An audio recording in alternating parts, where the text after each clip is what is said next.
Welcome, everybody. It's a Friday night. I'm not the usual host, but I'll have to do because Rusty's playing off in Huntersville. So I've posted the links in the normal places. Stunthangar. Let me turn this way.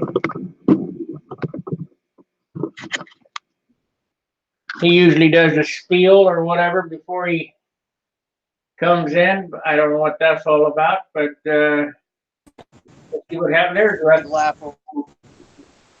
Hey, Sparky, what's going on, man? What's happening? Across Jersey. I know people that work there. We have guys. What's happening, guys? They got some bad, Set. That was the Yeah, worst thing. we got Wi-Fi and too much noise. I was just looking in to see if you were there. There's Lonke and Dave Wenzel, John Ray, Alan Buck, and Tom Weedman. And so, can you hear what I'm saying? Oh yeah, I can hear you. Okay. All right. I'll check back in a little bit and see if anybody comes in with you. So I got no Wi-Fi right now though. All right, no problem. Is he running? Yeah. I'll try to get on again. Okay. Mike Lonke's going to try to sign in. The Wi-Fi The keeps Wi-Fi's dropping me. awful. All right, no problem. I'm sure somebody will come in and talk to me. Okay, Sparky. We'll try again in a little bit. Okay.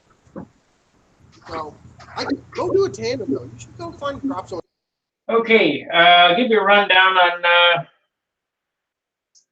what's happened with the airplane.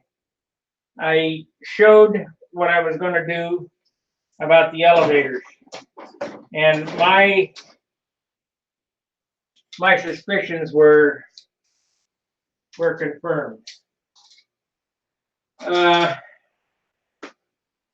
Took 3 ounces off this airplane, carbon fiber spinner, a lighter muffler, the Casminato tank, the unobtainium tank, and it flew better with 3 ounces off the nose. Oh, I also remade the landing gear doors, the landing gear, and it flew better.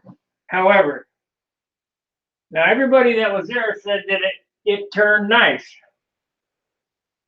And I guess you really have to be the guy on the end of the handle. How this airplane performed was, when you give it up, the wings started rising before the tail turned around.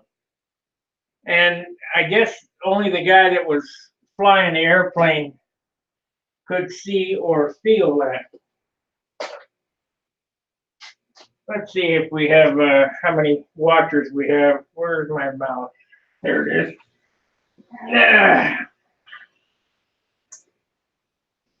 I got such a mess going here. I gotta seriously clean this place up.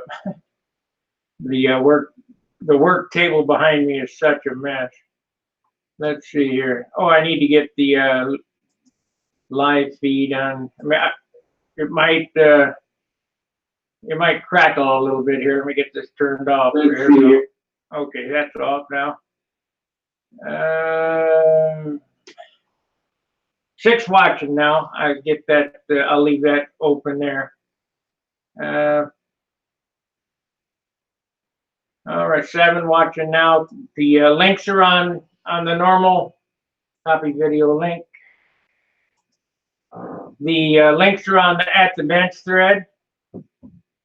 And let's see here. I'll edit this up.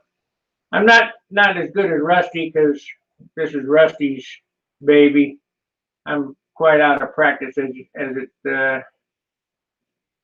Let's see. Clear. Okay.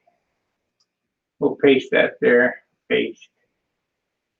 And we want to center it so that the guys on Stunthangar can watch if they don't want to come in. And save. Let's see if that worked out okay. Yep, that worked out good. All right. So let me see if I can get the chat box open here. Hey, thank you, Jack, for the super chat. We appreciate that. That goes to help the thing out, helps Rusty out. Oh, what we got happening here? Let me pop the chat out here. Pop out. And I'll explain what I'm going to do here.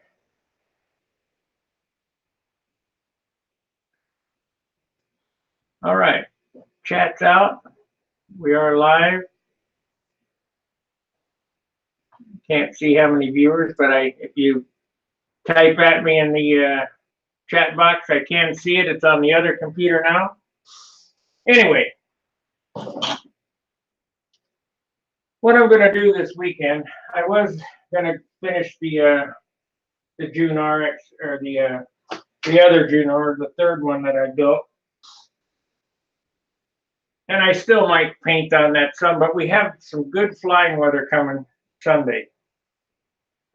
So the plan was to make a new set of elevators, or finish the set of elevators. Boy, about got stabbed in the foot.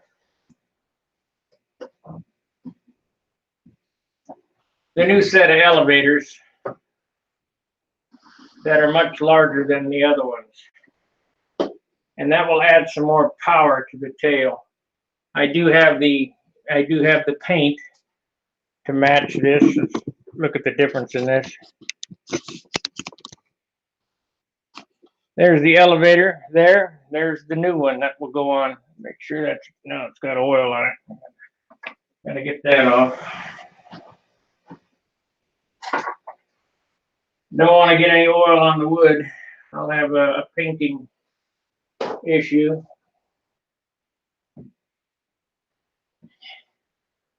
We finally hit our 2,000 subscriber mark, which is, I thank you guys for subscribing.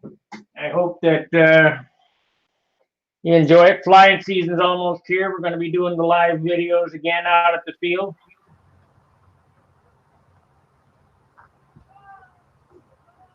Hey, Sparky. Hey, Charles, what's happening? Oh, same old, same old. I check in, see if the show was being broadcast. Of course. I'm glad to hear that. They checked in from Huntersville even. They're all sitting around the pool. All right. So I just was going through what I'm getting ready to do on this airplane. If you look at the elevators there, this was a mistake of epic proportion. I think it looks good, Right. but it doesn't operate very well. So I'm going to put the right size elevators on this, but see how much bigger they are? Oh, wow. Yeah.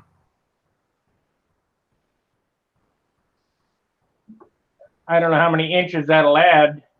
Oh, wow. Wow. Yeah, that's going to be quite significant. The root cord on this is 4 inches, and the root cord on that is 3 inches. And the tip cord on this is about 1.5 inches, and the tip cord on this is about 3 inches. So it will add quite a bit of area.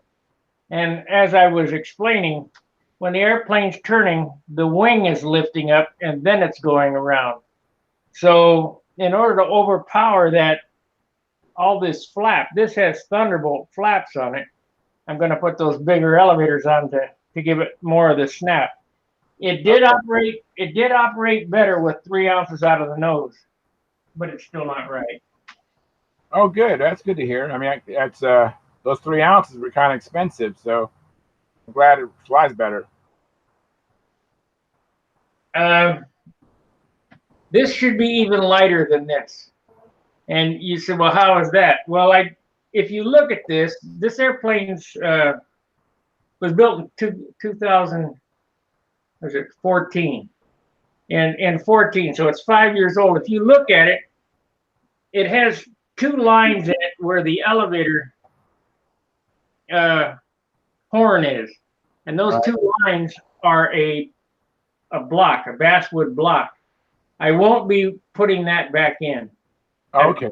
I've quit doing that. So that'll be a few grams out of there. Right. Of course, the flaps always get the basswood block, but you can't feel it on this. I guess I did a decent job on that. If you look back at the old videos in 2014, this airplane was completely covered with carbon. And Okay. then covered with pre-flight soak span. So we'll see what happens. Yeah. Looks But good. oh, it's a beautiful airplane. Have you ever seen it? Not in person. I don't know if you brought it. I think you brought the shoestring at Brodax when I was there. I wasn't flying stunt that year. I don't remember you flying stunt. I remember you flying scale. You know, I don't think I saw any of your flights anyways. Yeah, well, that year I won first in what do they call it? I don't know. I won first in my class, whatever, and third at the Nats. What do they call it? Yeah, because the scale was done up there on that blacktop, Right. and I spent most of my time in the other field. You know. Well, there's really not much to see in scale. The funny thing was that that airplane only has about maybe 10 flights on it. They would Right. ask me, "Aren't you going to practice?" And I said, "Practice what?" They said, "Your pattern." I said, "You mean taking off and landing? Flying high?" They said, "Well, yeah." I said, "No, I'm not going to practice that." So the first time that the airplane was flown was in the contest. Wow. I mean, well, that's not true. I did fly it once at Booter just to make sure it was airworthy. Right. But I flew it at Brodax for 2 flights, and I flew it at the Nats for 2 flights. So it maybe has 6 flights on it. I don't know. Now, in scale, you have to provide them a flight plan, right? Right. Which is nothing. Takeoff. Let's see, what was the flight plan? Takeoff, throttle control, slow flight, then high speed, high flight. Which, I mean, come on. And then, a touch and go, and then landing. Yeah, that's not very difficult. Yeah. No, I mean, Yeah. Try reverse wing over. Yeah, exactly. The scale plane. right. That airplane would hit the ground in a heartbeat. There's no way it would do it. That airplane ended up, I did weigh it. It was 85 ounces. Wow. Yeah, I wish I would have seen that one fly. I actually caught some. You know, there's so much going on at Brodax. You know, you just can't be everywhere at one time. You know, there's just so much that happens at the same time. You were my cameraman. Yeah, I was your cameraman. You definitely provided lots of video. Yeah. I hope to do something like that again this year. I got a feeling this is the last year. Yeah, I haven't been keeping up with John's health. Of course, I have nothing but well wishes for him and prayers for him, but I don't know how he's doing.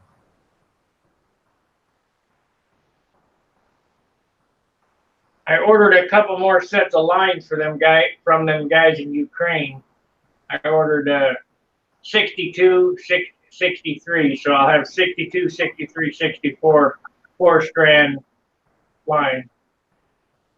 What do you think of those lines? I've only seen them. I haven't flown with them yet. I haven't either, but Bob Hunt says they're good. That's good enough for me. Yeah. Lou, I met Lou Walgas at the Palmer, and he said that they do add. You know, he thought they were good. He had them on all his planes he flew, so he thought there was an improvement. Are you still there, or your screen freeze up? Okay. I don't know. I'm just looking at Jack Navely said, yeah, I got 10 of it so far, whatever that means. Probably 10 of those lines. Let me go to that YouTube, and so I can keep an eye on the chat as well. I ran across a gal today that was doing a coin video. She has a small group of people. Across the gal today that was doing. Oh, you gotta turn off your. There you go. Yeah. And I was showing her our other site, the Appear In site, or one of the guys came in. So here comes somebody. Steve. Hey.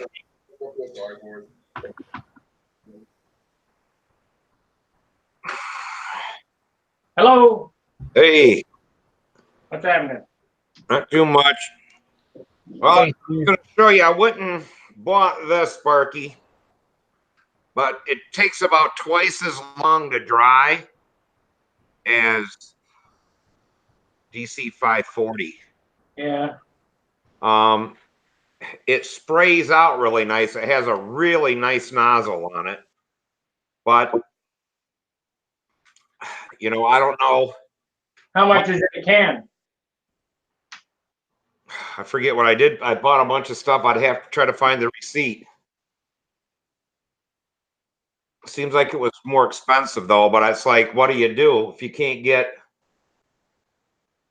Let me see if I can punch it up and see what the price was on it. Well, I'll tell you this, Gerald Shamp, he's a friend of mine that I flew with in Eugene, Oregon. And he's a great builder and finisher. I mean, great.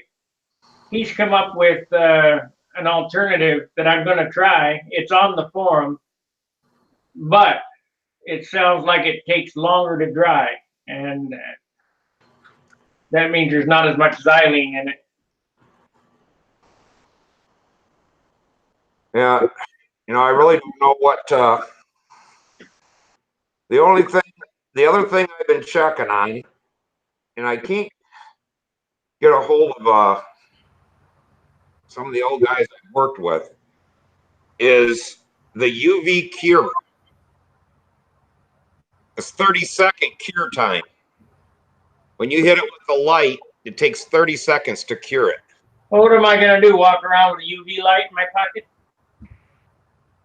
Well, you plug it in on your bench or whatever. It's just a little handheld thing. Or you can stick it out in the sun. Hey, we're in. All right. Hey, Mike. Hey, Mike. Hey guys. What's up, gentlemen? Not a whole lot. Just talking paint primer. Well, we had to. The damn Wi-Fi here was killing us. I had to shut the Wi-Fi off, and I'm just on my 4G network, and I got in. Yeah, much better than what Rusty was on. Well, that's the thing. I shut the Wi-Fi off completely on my phone, and now we're in. I'm sure this is killing my data plan. So, but we're on. We got Rusty's over here. Hey, Rusty. There's Rusty Nuts. We got Dave Wenzel.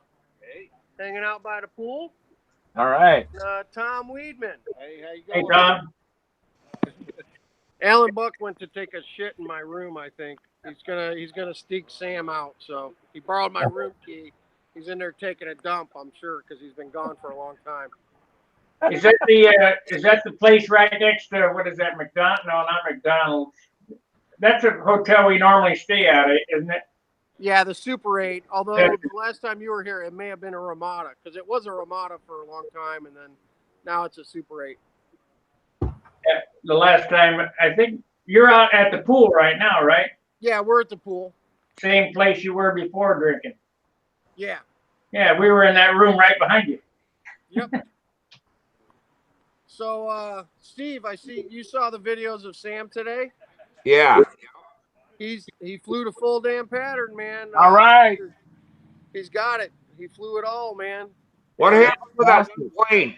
Did it hurt it or? Oh, on the one that I deleted? Yeah. Uh-oh. Oh, shit. We just had a big wreck on I-77. That sounded like 4 cars running into each other. And a bike. And a motorcycle. Oh, God. We're right next to the interstate here, and there was a big accident just now. Oh man, sorry to hear that. You're right there by Hardy's, right? Yeah. Right by Hardee's. They have great breakfast if you like Southern breakfasts. Yeah. So anyway, Sam flew the entire pattern minus the hourglass like 6 times today, and then we put up a flight where he just did the hourglass like 6 or 8 times. So Okay. he's got it all. Yeah, Steve, he augured in on one of the outside squares. He broke the elevator off, and we just CA'd it back on, and it was fine. I think Sam put up over 25 flights today. Probably 15 stunt flights and 10 combat flights. Wow. Was that new plane that you built? No, that was a rugged stunt trainer that he was flying today. We did fly the Rectangulus yesterday a couple of times, but he wanted to keep flying the rugged stunt trainer doing the pattern in case he wrecks. So tomorrow we'll get the Rectangulus out, and that's what he'll fly Sunday. Oh, okay. But it flies really good. It flies really good. Can you actually slow it down a little bit? Yeah, we can. Oh, okay. Because I'm like, man, his full pattern must only take about 3 minutes to fly. Well, we weren't doing the 6 inverted laps and the 5.5, and we were focusing more on actually flying the maneuvers, not doing like I said, the 6 inverted, and we weren't doing 2 between every lap because we wanted to.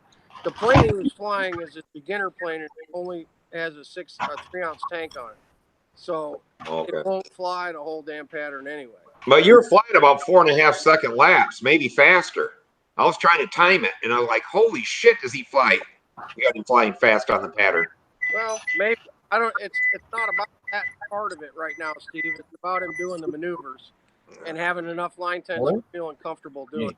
We'll work on that other stuff later. Right now, it's just getting through the maneuvers, and he needs that extra speed to be confident and have the line tension. So, hey, you coach your kid, I'll coach mine. How about that, man? Well, I was just looking at how fast he had to make them corners, and that when it went in, I was like, holy shit, that plane is flying fast. Yeah, it was. Well, he had a lean run on that one, too. Oh. We had a couple of lean runs today where it was actually honking, and a few times it was going so lean that it would cut out in a maneuver, I don't know. So tell him to stop. Hey, Steve, remember that his reflexes are twice as fast as yours. Yeah, he's been flying combat stuff all day, Steve. So, hey, I'm going to put Alan on. All right. Here's somebody who never gets on. Charles, mute your mic. Here's Alan Buck. You probably got to cup it a little bit so you can hear. So that's you right there. Okay. Hey, Alan. Hey, Sparky, how you doing? Pretty good. What you building new? I got my other airplane over here. New. I'm going to work on it again this weekend. I'll put it up.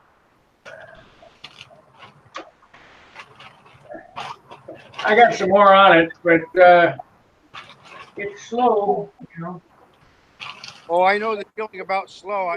I still have this thing called a job. I don't get no building time. This one here. Like a Junar?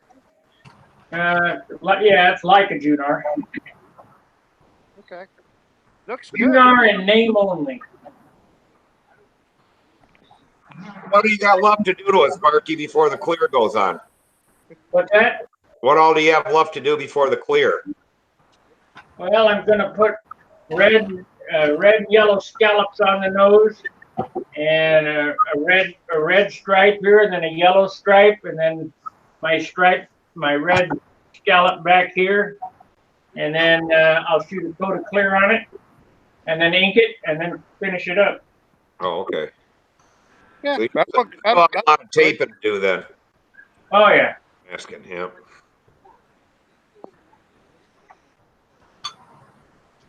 There's quite a bit of work left to do on this one. Good, though. Well, it's kind of plain. You have a 75 in that or a 65? 75. I kind of thought that. Yeah. ain't monkeying around no more. Hey, there's no substitute for cubic inches. Nope, ain't no replacement for displacement. There you go.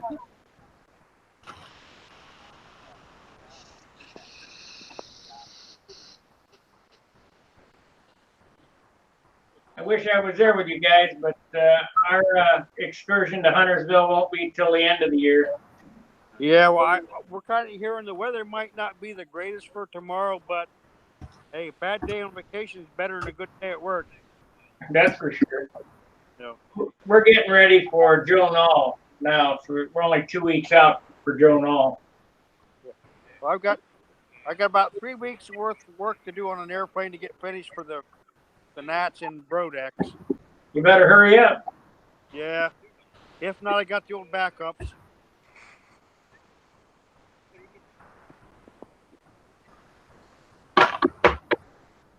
What's up with Dennis tonight? No, just wanted to be just hardening here around. Oh. Catching up on you guys here. It's, I went Monday, so. That's sure. We're getting ready. Wesley and I are going out to the RC Club tomorrow. They have a big pattern going on, and they asked us to fly some control line demo for them. We have a club full of people who have never seen control line airplanes, and they're amazed every time they see them. Man, you're right. Yeah. So Wes is having some vertigo issues and stuff like that. So I'm not sure how much he's going to be able to fly. So I've just been getting everything ready today. So. You guys hearing that on his end? It doesn't sound very good at all. Yeah. I'll take over. Okay. All right. Passing the torch over to Rusty now. Hey, Rusty. Hey, Rusty. Good morning. Oh, it looks like we got a pretty good crowd tonight. Hey, Dennis, Charles, Steve. Let's see Hey. who else we got. That's it, Sparky. Did you get any flights in, Rusty? No, I got here too late for that. We hadn't put my chair together yet either. But I'm walking around a whole lot better today, so I hope that holds out through the weekend. And That's good. not good enough to fly on my own 2 feet, but Sunday and maybe tomorrow I'm gonna get in that chair and fly. They got to put it together in the morning. That ought to be fun. What do you guys think of them checkerboards on that elevator? That looks good. A lot of taping.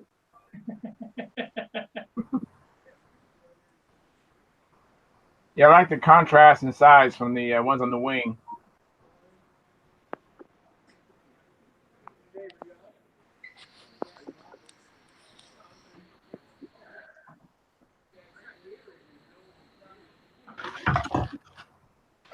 Charles, how's the great shop cleanup coming? Well, I've been working on planes. Yesterday, I installed the K77 and the tune pipe, the header, all in my impact. And I took it down to the flying field today and basically bench ran it 3 times. Ran out of time to fly. My wife had a doctor's appointment.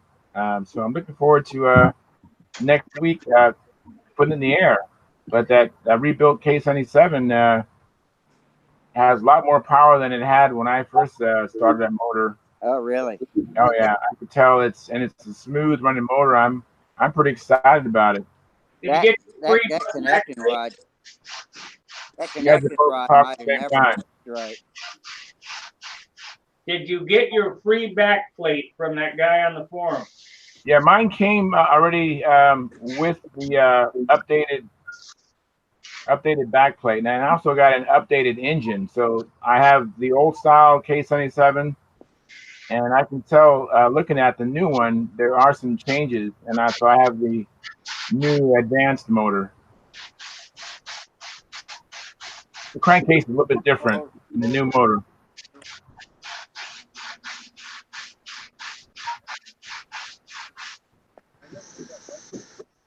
but I put the old motor in the impact because it has a 6/32 engine bearer screws. What's your guys' take on using 6/32 screws to mount an engine? I mean, I know it's a 77, but Not necessary. No. that's the opinion that I have too. So I didn't want to booger up my new motor, so I used the old motor to accommodate the 6/32 holes. Oh, hey, Everett. How you doing? Go here. Oh, did you fly the airplane then?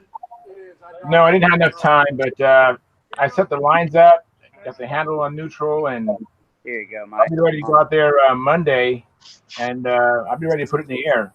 Put Tom Weedman on. Hey, we're gonna have Tom Weedman on here now. He ain't never been on here. Hey, Tom. Hey, Sparky, how you doing tonight? Pretty good. Let's see. Hey, guys. See, Dave Phelps is coming up. I have a hard time reading the chat. It's so small. My eyes are getting so bad.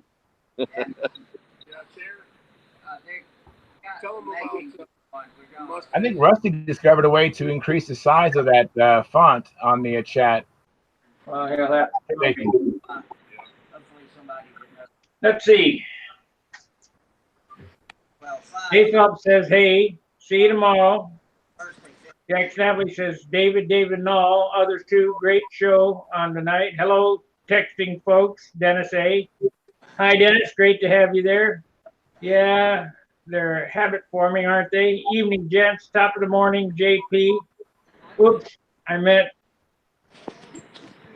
Galante, whatever that is. I think it means hello. Hey, Dennis, you have your microphone is messed up. It sounds like a robot. The bike took off. Oh, all right. Tell you what, I'm gonna go close it. I'm gonna open it back up here in a minute, see if it has any good. Sounds good. All right. All right. Hey, you guys, I'm going to jump, and hopefully, I'm taking my kids ice skating, and then when I come back, I'll see if you guys are still on. All right. All right. See you guys later. Yeah.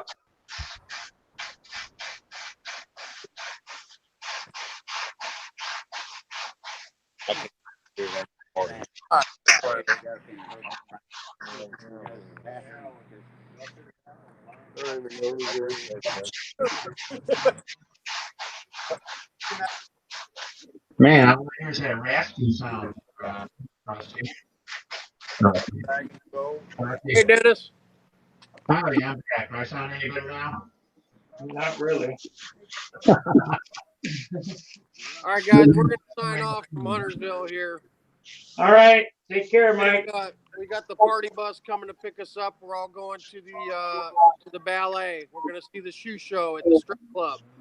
All right. Hey guys. See you. We'll check in later. All right.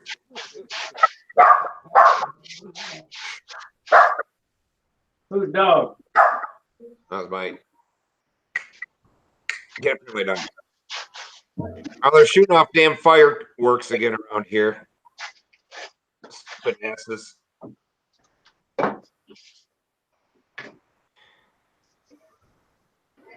Well,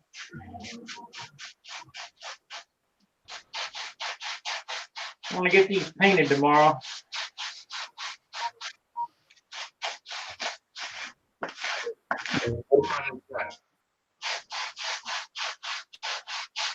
They're going to get the Z-Epoxy treatment.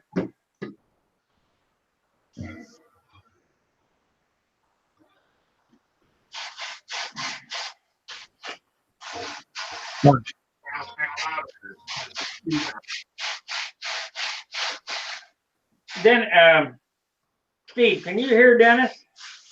Yeah, it's real. Say something now, Dennis. Say something now. Yeah, it's real. It sounds like you're in a dungeon with an echo or something. Excellent. I wonder if that matters. You guys are coming through incredibly loud. More. Oh, it's really good. What'd you do? Let's see. Maybe. I know what's wrong. No? You're great now. Okay. Yeah, that's so weird. Once you moved your chair or whatever you did, it changed everything. Really didn't do anything. I've been messing around with my volume a little bit. You guys are coming through. I mean, you're just screaming out of the screen here. You haven't been able to turn you down. I Yeah, just checked. you're really good. I got two windows open. I can't seem to. I'm not properly set up on the Yahoo to. I like trying to keep up with the chat box too, and I have to do that with a separate box. And Yeah, but if you go to the top 3 buttons in the chat, go to the top right. yeah, gotta be. I don't have my profile properly set up on the on Chrome yet, so I come through as a mystery person. So yeah, I did see that, and every Friday night I remember. Oh shucks, I was going to do something about that. I didn't. So oh well, I'll survive. This too will pass. So. Is that your new elevators, Sparky? Yeah,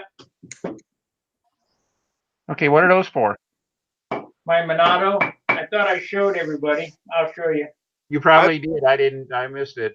Yeah, you did it on a Monday night, and Dennis only comes in on Fridays usually. Yeah. So is that the Monado, the Millennium Monado you had a few years ago? Yeah. Okay. Okay. I'll tell you the story behind this thing. I built this in 2014. I did the Gold Leaf Made Easy videos. I did the 5,000 grit sandpaper business and all that stuff. It's all on video on the channel. Right. Took it out and flew it, and I wasn't real happy with the way it flew. And I'm not a big, I'm not a guy that's going to cut things open and, change things. I just build another airplane. Well, I built several since. So I brought it here to Dayton to see if I could sell it or whatever. And I've had it hanging on my studio wall here. And I'm looking at it, and this thing is a pretty airplane. It's got a great finish on it. And I'm thinking to myself, what can I do to make it fly better? So I took and put the 180 cc tank in it, and which is from Casminato, and it weighs nothing. So I ended up taking 3 ounces off the nose. Okay, yeah. To see if I could get it to turn better. And so last Tuesday, I made a new set of landing gear. I'll show you the vise that I went out and bought and put on, clamped to the TV so that I could bend new landing gear. I made new landing gear for it. Lighter. It's 3 ounces lighter. It's under 60 ounces this way. All right. 64-inch wingspan. It's about 700 inches. Under 60 ounces. And I took it out and flew it, and yes, it flew better. However, and everybody said, well, I was looking at it and I go, I've made an engineering error. And the error is, if you look at the elevators on this, they're 3 inches wide. The stabilizer's 4 inches wide, like it's supposed to be, and the elevators are 3 inches wide. So here's the correct 4-inch wide elevator, and look at the difference in size. You gotta flip the tail. It's hiding under our pictures or whatever. I don't know how to explain it. That or turn it 180 degrees. There you go. That's better. Yep. Okay, so you're putting, is it, okay, wider, just parallel, wider all the way out. So you've added quite a bit of area back there. A lot of inches. Yeah. So as I was flying it Tuesday night, like I said, everybody said that, it looks like it flies real nice. Well, when you give it up and you know, you got to be pretty well tuned, I think, to see what I see in airplanes. I give it up, and yeah, it goes around the corner. But what happens is the wing lifts before the tail goes around, so it's not, you know, the flaps are overpowering the tail. So this has a sliding horn in it, and it slid all the way up. But that's still not. There's just not enough area there. So I'm thinking that if that adds, let's say that I add a half an ounce, that'll make it more tail heavy. Plus, I'll have extra area. It should go around the corner. Yep. I know what you're talking about. I call it the airplane is sucking backwards. I see that a lot on wingovers. The guys come in and actually the plane sucks before the tail completely drops. Well, that's one aspect, and if you look, I'm a watcher of airplanes, how airplanes fly. A long tail moment, say in the 20s or the 22 or whatever, it has a lot of clock time. It goes around the wing, and that looks, to me, it looks real strange. Now, the best flying airplane that I flew last year is that one there, the Junar XL. It only has a 16-inch tail moment, and it, like a combat plane, it just turns, you know, on itself. But in order to have a 16-inch tail moment, you have to be super light. Yeah. You know, back in the day, in the 60s, they were all, the nose moments were all done with hands. You know, well, that's what that is, and you know, and that's kind of weird. But we think of moments as the numbers between the leading edge and the back of the nose ring and the trailing edge to trailing edge. That's really not the moment. The moment is from the center of gravity to the back of the spinner, and from the center of gravity to the trailing edge. That's the true moment of inertia. So this one is rather long. It's probably, let's see here. The true moment arm on this is 25 inches. And the nose is 14, the true moment arm. It's 11 and 18, but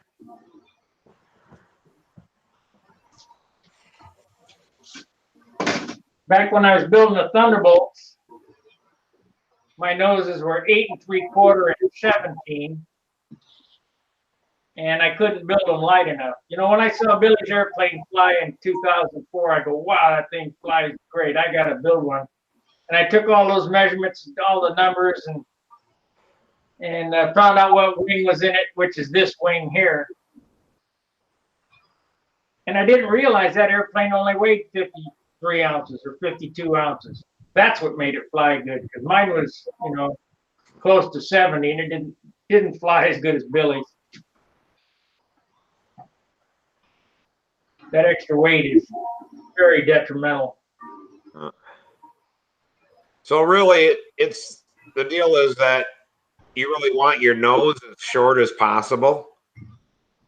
The nose only has to be long enough to balance the airplane, if that makes sense. So you try to figure the weight of the engine and the length of the tail to make it balance at a projected, you know, a guessed CG, which is around 25%.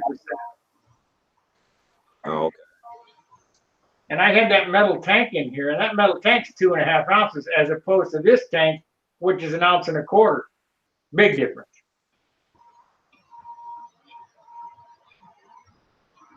So we'll see how it works. I mean, I know that the elevators have to be replaced in order to make this thing perform the way that I like to fly. Somebody that, you know, doesn't have a whole lot of experience would love this airplane, but it's not what I want it to do. Well, it's going to be interesting to see if you get what you want out of it with that, with the other things you got going on, with the different moments and stuff like that. Well, I think I will. I mean, I think you're going to make it. I think you're going to see a big difference, but be interesting to see if it, you know, if it gives you exactly what you're looking for or not. So. I studied it on the wall, and I go, there is something funny with that air. Oh man, engineering mistake by a long ways. Mm.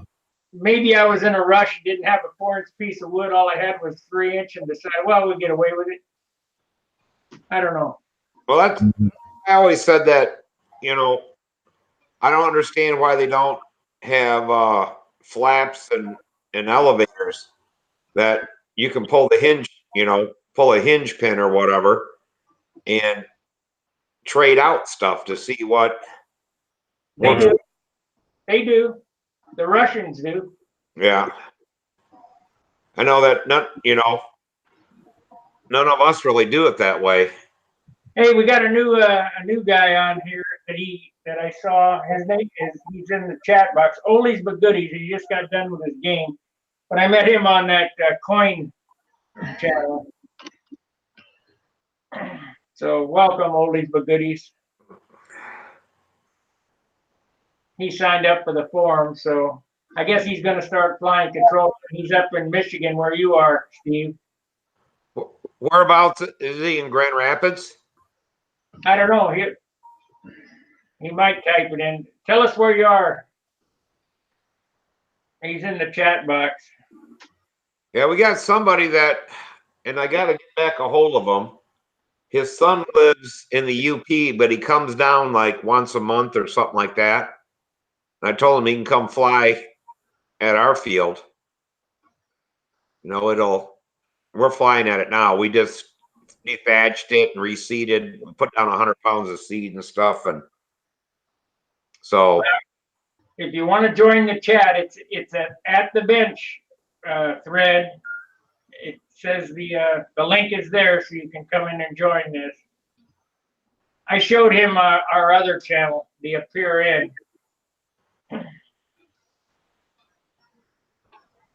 okay. Yeah, but he lives up there in Michigan somewhere. Oh no, wait a minute. Maybe it was New York. That's what That's it was. almost the same. Yeah, he lives in New York and has friends in Michigan. That's what it is. He's looking for relatives in Michigan. Yeah, we're friendly people here in Michigan. So, Yeah, he lives in New York.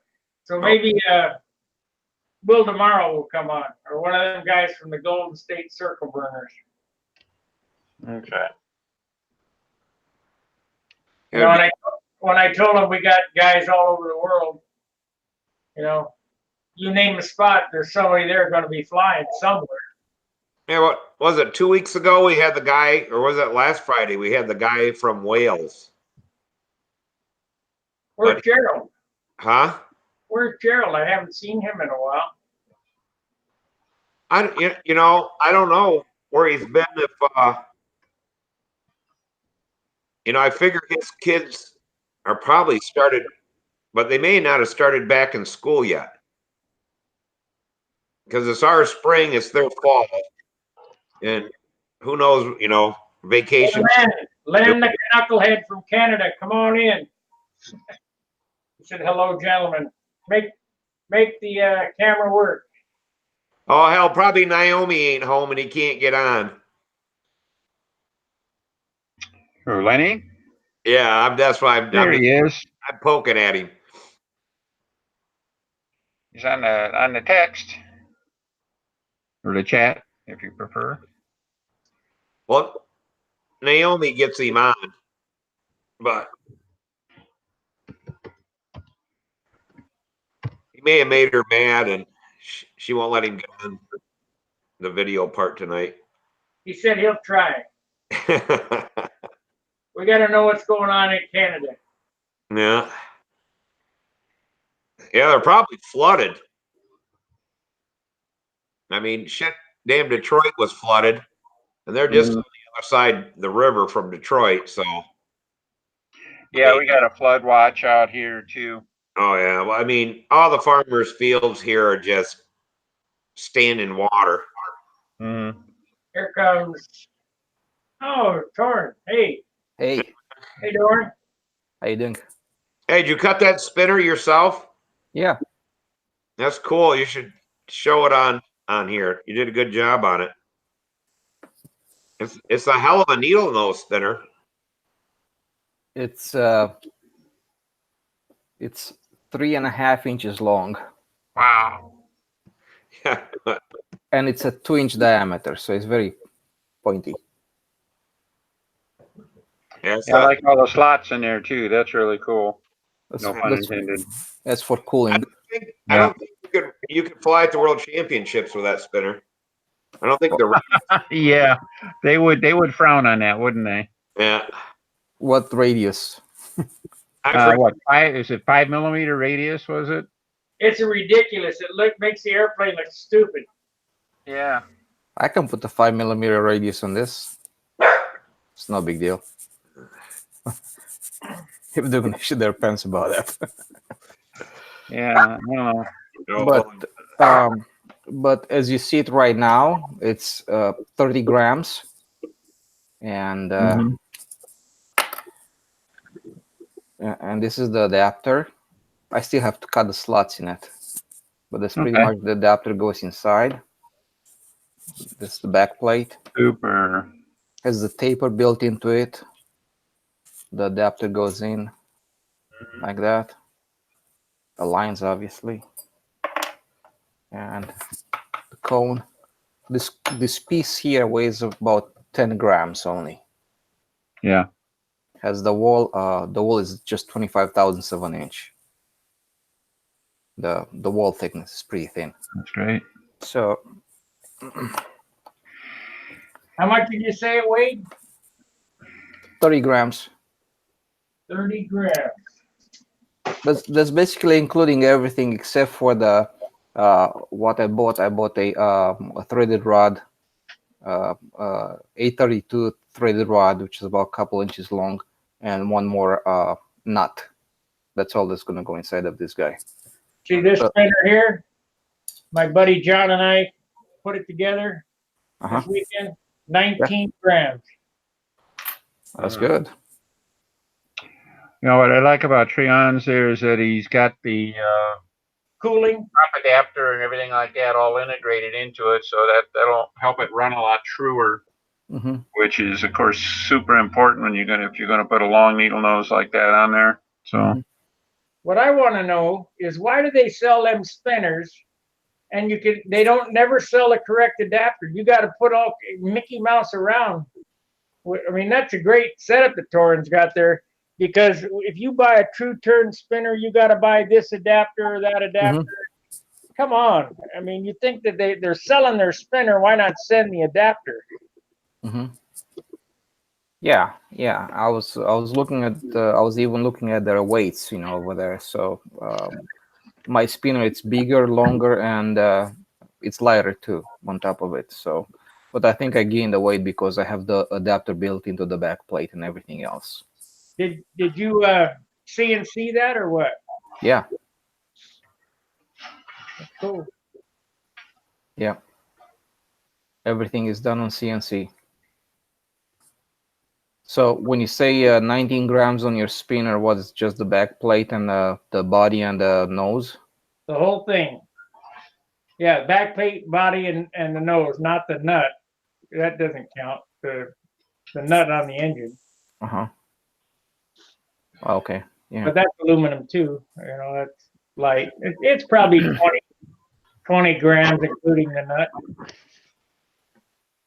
You see that or not? That's again, this is something I bought at my dad's house. So he had the light, he had the tools and everything like that. He always used to integrate the thrust washer with the spinner back plate. So this is actually, I think this is a Super Tiger, but it's all on D, so there's no slippage or anything like that. And of course, it's lighter and everything else. Yeah, there we see it. Yeah. Yeah, back plate. I think very much, there you go. This is basically a Pico spinner. On the back plate had the thrust washer, in this case a bit of an extension also. A bit of a shaft extension on there to get the right spinner bit and stuff like that.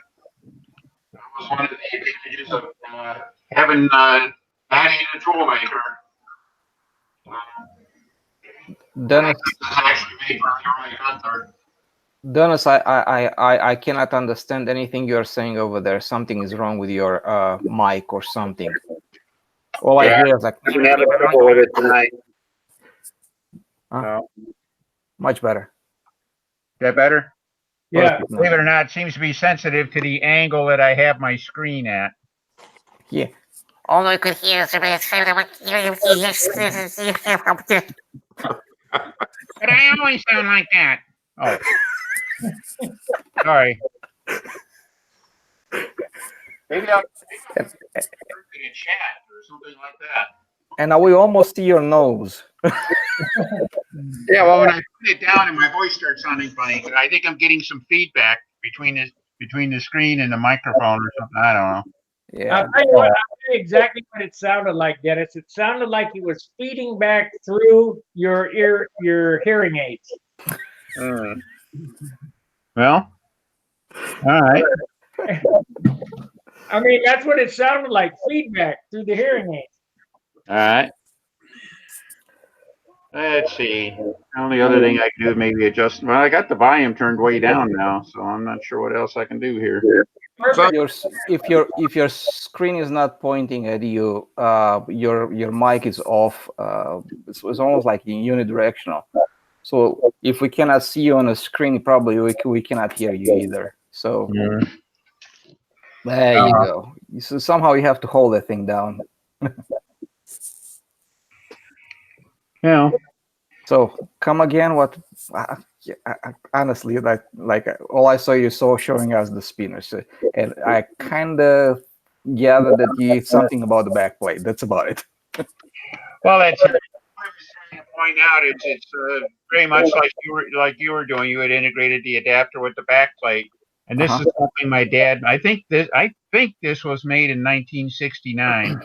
I'm pretty sure I know which airplane this is made for, and that was made for a Tiger 46, turning a Vico 2-inch needle nose spinner.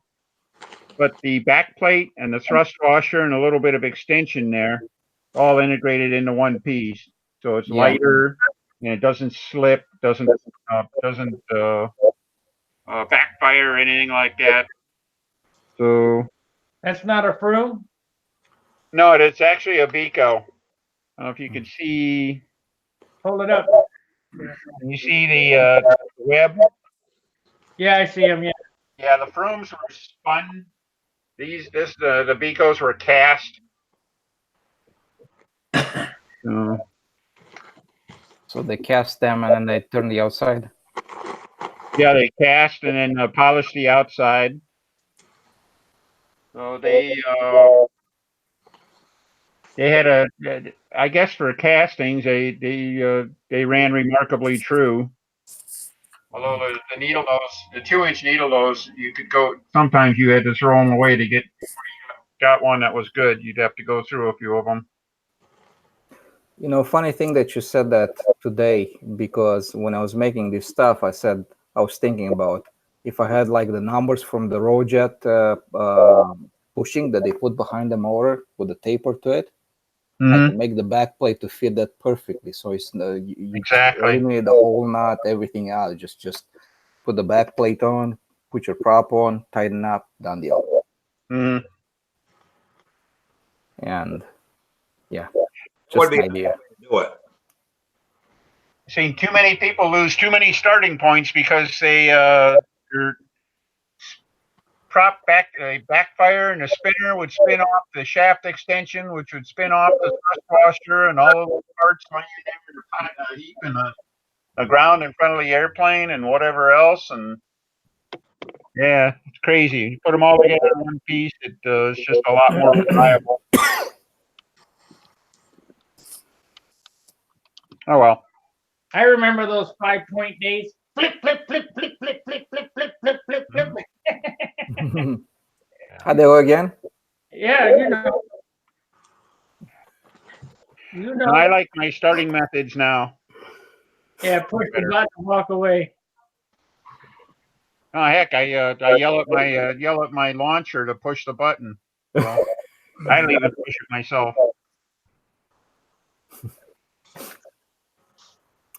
But don't you have to be part of the launch technique? Well, it's really easy and everything like that. I'm out there. I got to touch the button, so it's pretty doggone easy. Hey, Mhm. Len, Hey there. Hey, there's Len. push your camera Hey, how you down doing? to the top of your head. Is that Naomi too? Yep. Not for long. We got a half and half shot there. So No, Camera down. We can't this see. is like I'm only the watching. technical support. This is like watching tool time. Naomi, Remember in tool are time, you, like. online right away? Naomi just said goodnight. good night, Oh, Naomi. okay. Good night, sleepyhead. Yeah, she's done. Come on, Naomi. Get over here. Was it flooded there? Leonard? Yeah, he's there. Haven't heard him yet. Oh. I can hear him. Can you hear us, Len? He's all locked up now. Oh, there he is. He's moving. Seemed like I lost everybody for a minute. We can hear you. We can hear you. Can you hear us? Okay. Hey, nice ceiling fan you got there. Because we can see you. But we see the ceiling fan very well. Well, I mean, Oh, a ceiling fan. That's a spare prop it's light. Never for his mind. airplane. He runs those big engines, so what the heck? There you go. too many 90s. That's it. 90s are good. Yeah, they are good actually, but too much power, I think. I'm going to try a 67 this year. How much is that 90 weight? A pound? 20 ounces. Holy. Wow. 20-ounce motor with the muffler. And then don't you use less fuel? A 20-ounce motor. Yeah, I think we'll try a Rojet 67 this year. It's only 13 ounces. A slight improvement in weight. Yeah. Most definitely. Seems to have lots of power too. Yeah. Okay. Hey, Rich, are you gonna try to fly tomorrow? Looks pretty good. Give me a call if you decide to go out. Yeah, it'd be after lunch. All right. What do you got there on your couch? SB wing? No, it's a Dixon wing for a Dagger. 50 size time machine wing. Yeah, I just put the controls and put her together today. Slide her in a few slides and set the flaps up tomorrow. You got the fuse done now? Yeah, the fuse is on the bench over there. Okay. Just making the cowl for it. Getting the wing opening up so I can slide it in. I don't like to cut them unless I have to. And the way I do the controls with the ball links, I don't have to put the controls in until after it's in the fuselage. Oh, okay. Just like that little tool I made you to get the ball links off. Yeah. So I just snap the flap rod in after it's in the fuselage. We need to find where to get ball link reamers.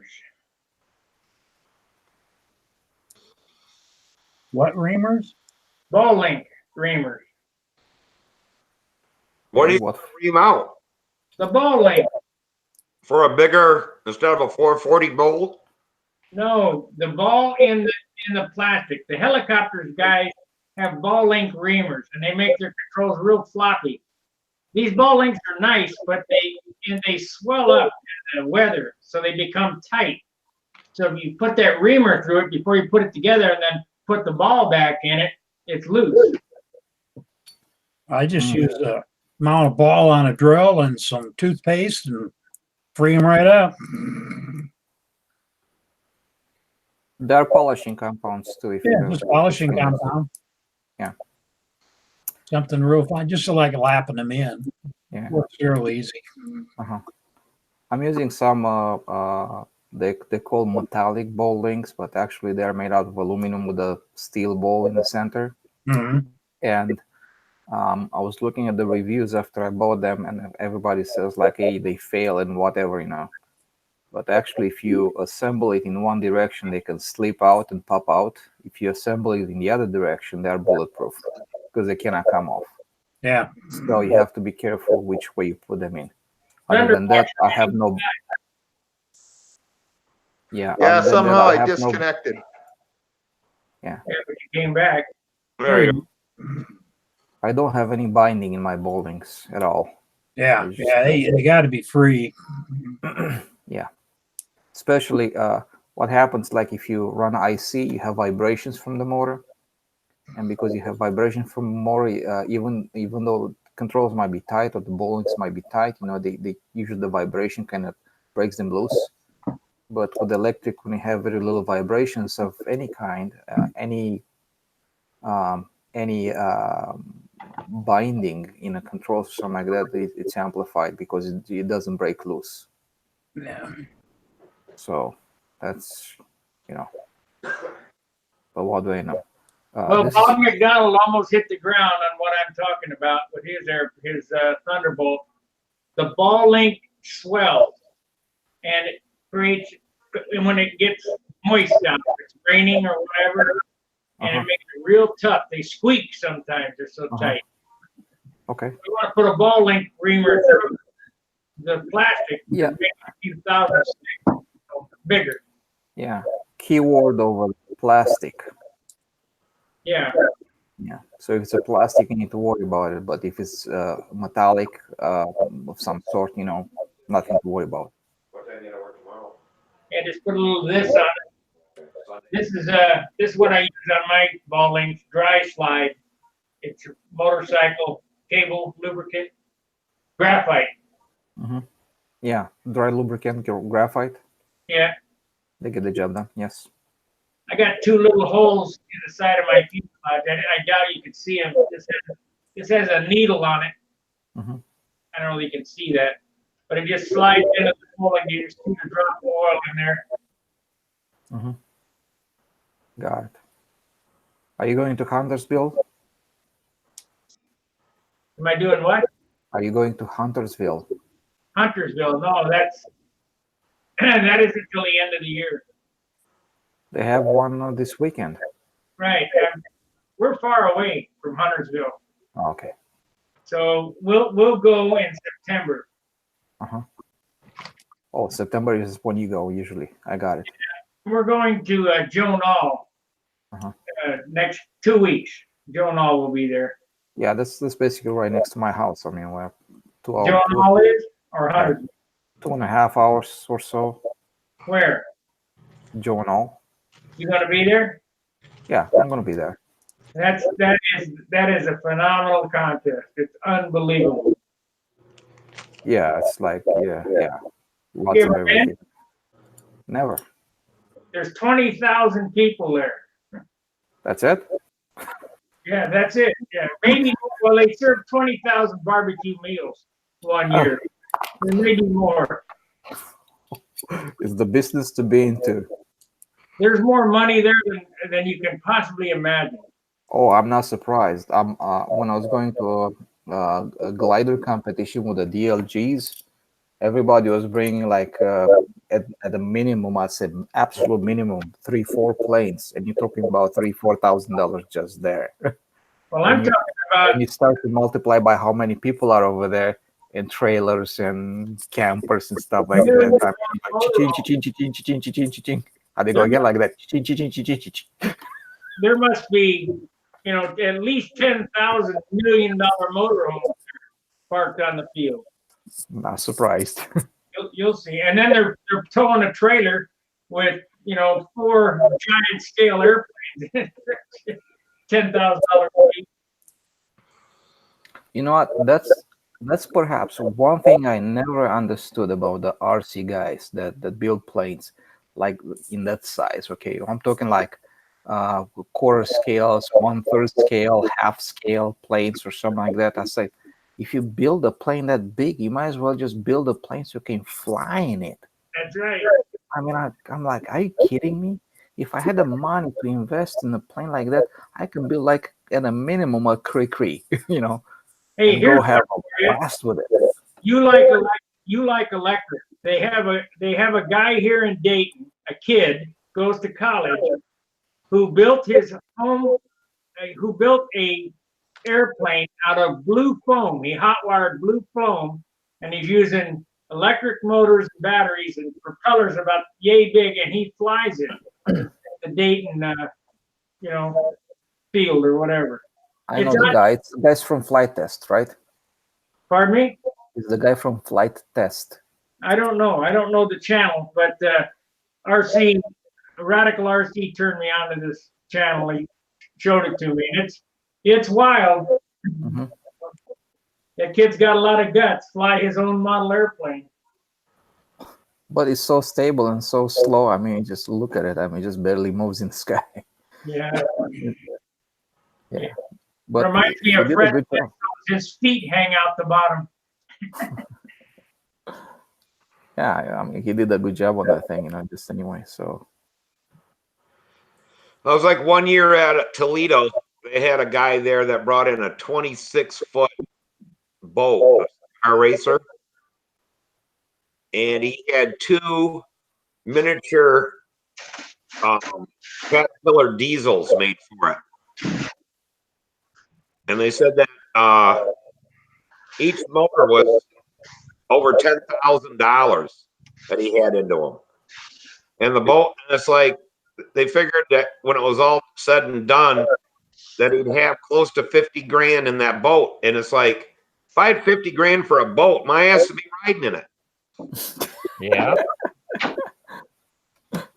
How about them guys on Hobby Show TV with that giant 737 with 8 jet engines on it?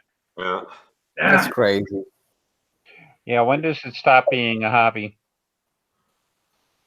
Well, they said you got $10,000 in a jet engine or something like that, and you got 3 or 4 of them. At one point, does it stop being a hobby and stop being a recreational thing? I don't know. I can't go there. You know, for that kind of money. It's so foreign to me. I can't even enjoy watching other people do that. So. But they said this guy who built that cigar racer or whatever had it built. It was going on the back of his yacht.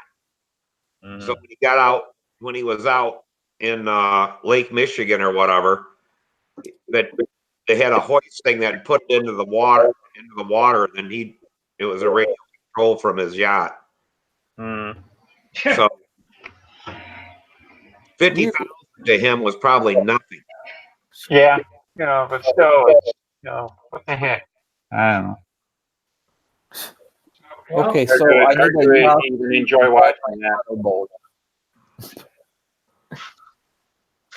I saw a guy that built a huge, what was that, DC-3, something like that. It was a 4 scale. It's a monster thing, monster of a plane. He need a huge trailer to just transport the thing over, and had like a special crane to move the wing and positioning so it can assemble the nose and stuff like that. And I'm looking at it, I was like, man, dude, I mean, you might as well just build your own plane and fly in it. Just go have some fun. I mean, if you love aviation so much, I mean, it's like, okay, this is my point of view. This is where I'm coming from. I don't have money to buy a real plane to go and have fun with it, right? So what's my alternative? Build a model plane and fly it, right? But if you spend that much money over there and stuff like that, you go to a point like, dude. I think some of them, it's just the deal about they love to build and finish, and it's like model railroading and stuff. There at Toledo, they had a guy, and I don't know what they called it, but back in the Vietnam War, they took some kind of airplane and put a damn Gatling gun in the side of it, and then the plane flew on an angle, and I don't know, but it was a twin engine or whatever. Well, the guy made that, and it had like, I'd say 12, 13-foot wingspan, but the little guy was on on the machine gun, and it would actually he could move it back and forth and up and down and stuff like that. For it was something to do with scale, I'm not sure, but static. It would drop bombs. It was pretty cool. Whatever the thing did, or chaff, or whatever what came out of it, it would do it. It was really neat, but I forget how many years he said he had into it. 6 or 7 years into building. Wow.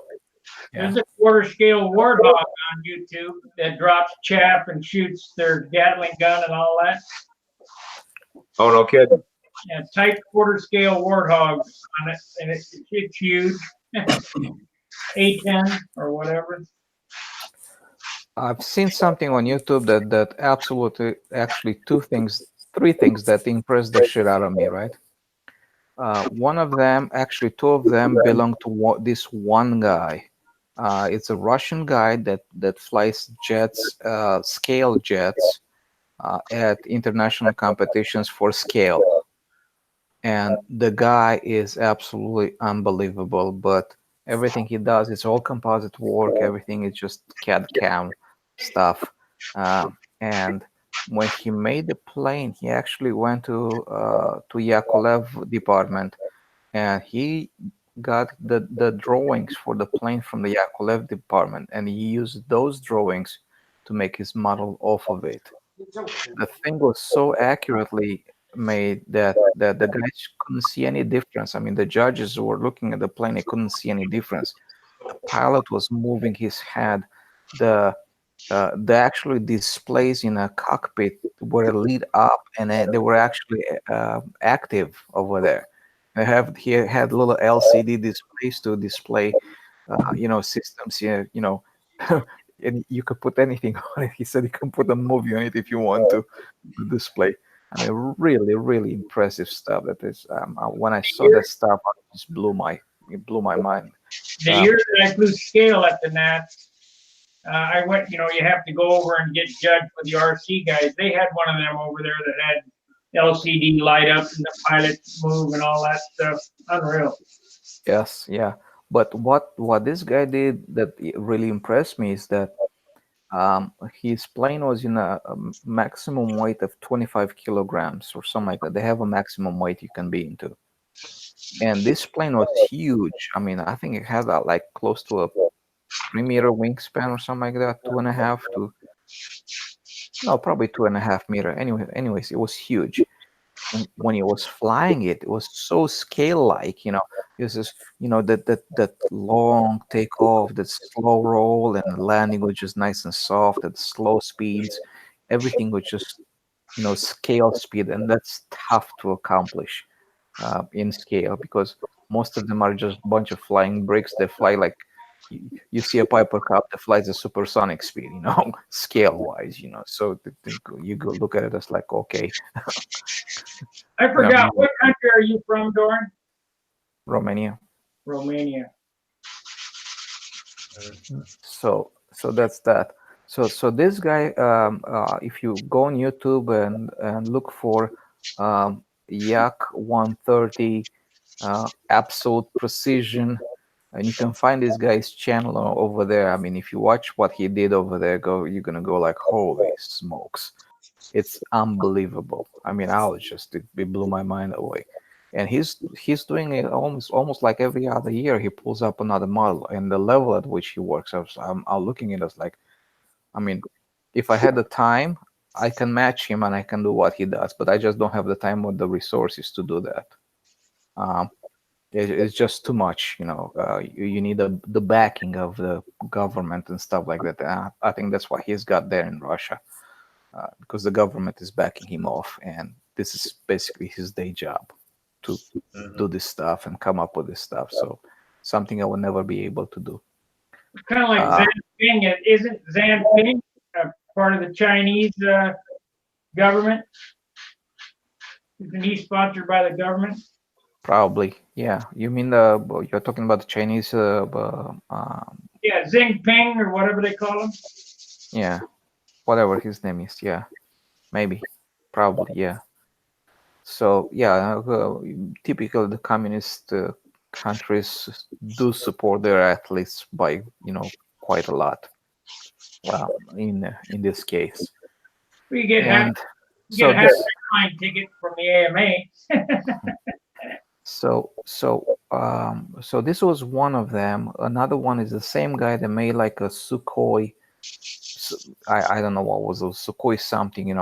Again, a perfect interpretation of it. Was even better than the Yakolev plane. Now you look at it, you're gonna be just blown away that the quality of the workmanship.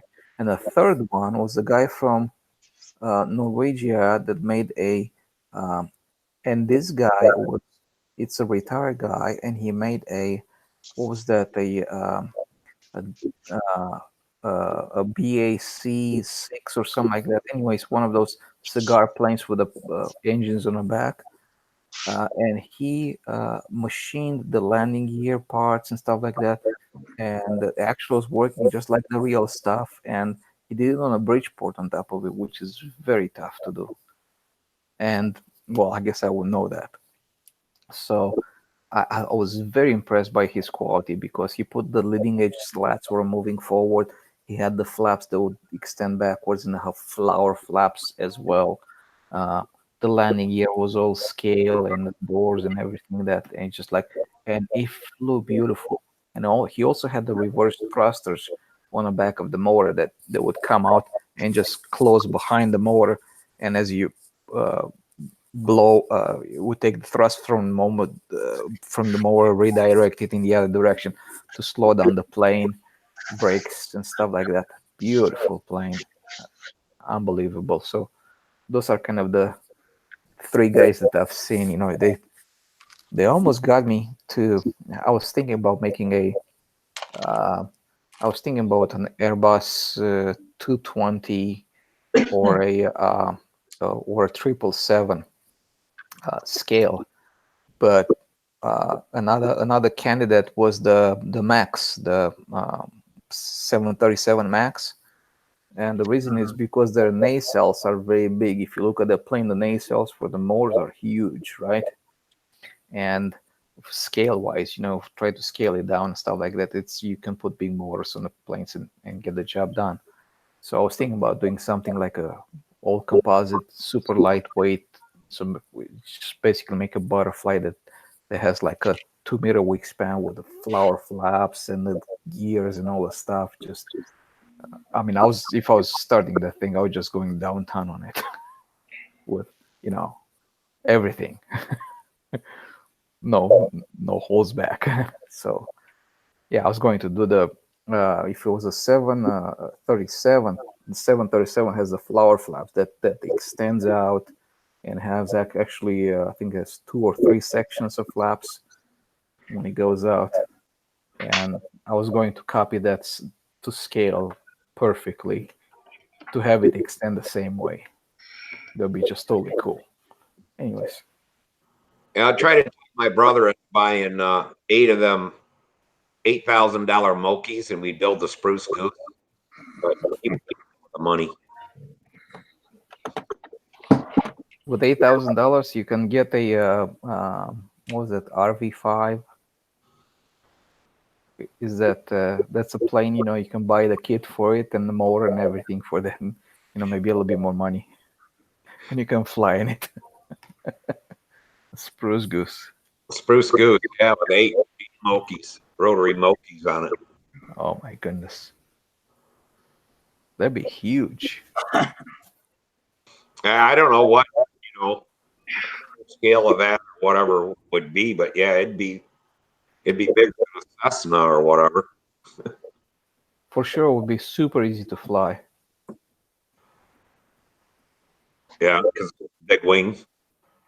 No, as planes get bigger and bigger, they're easier and easier to fly. It's just a matter of fact.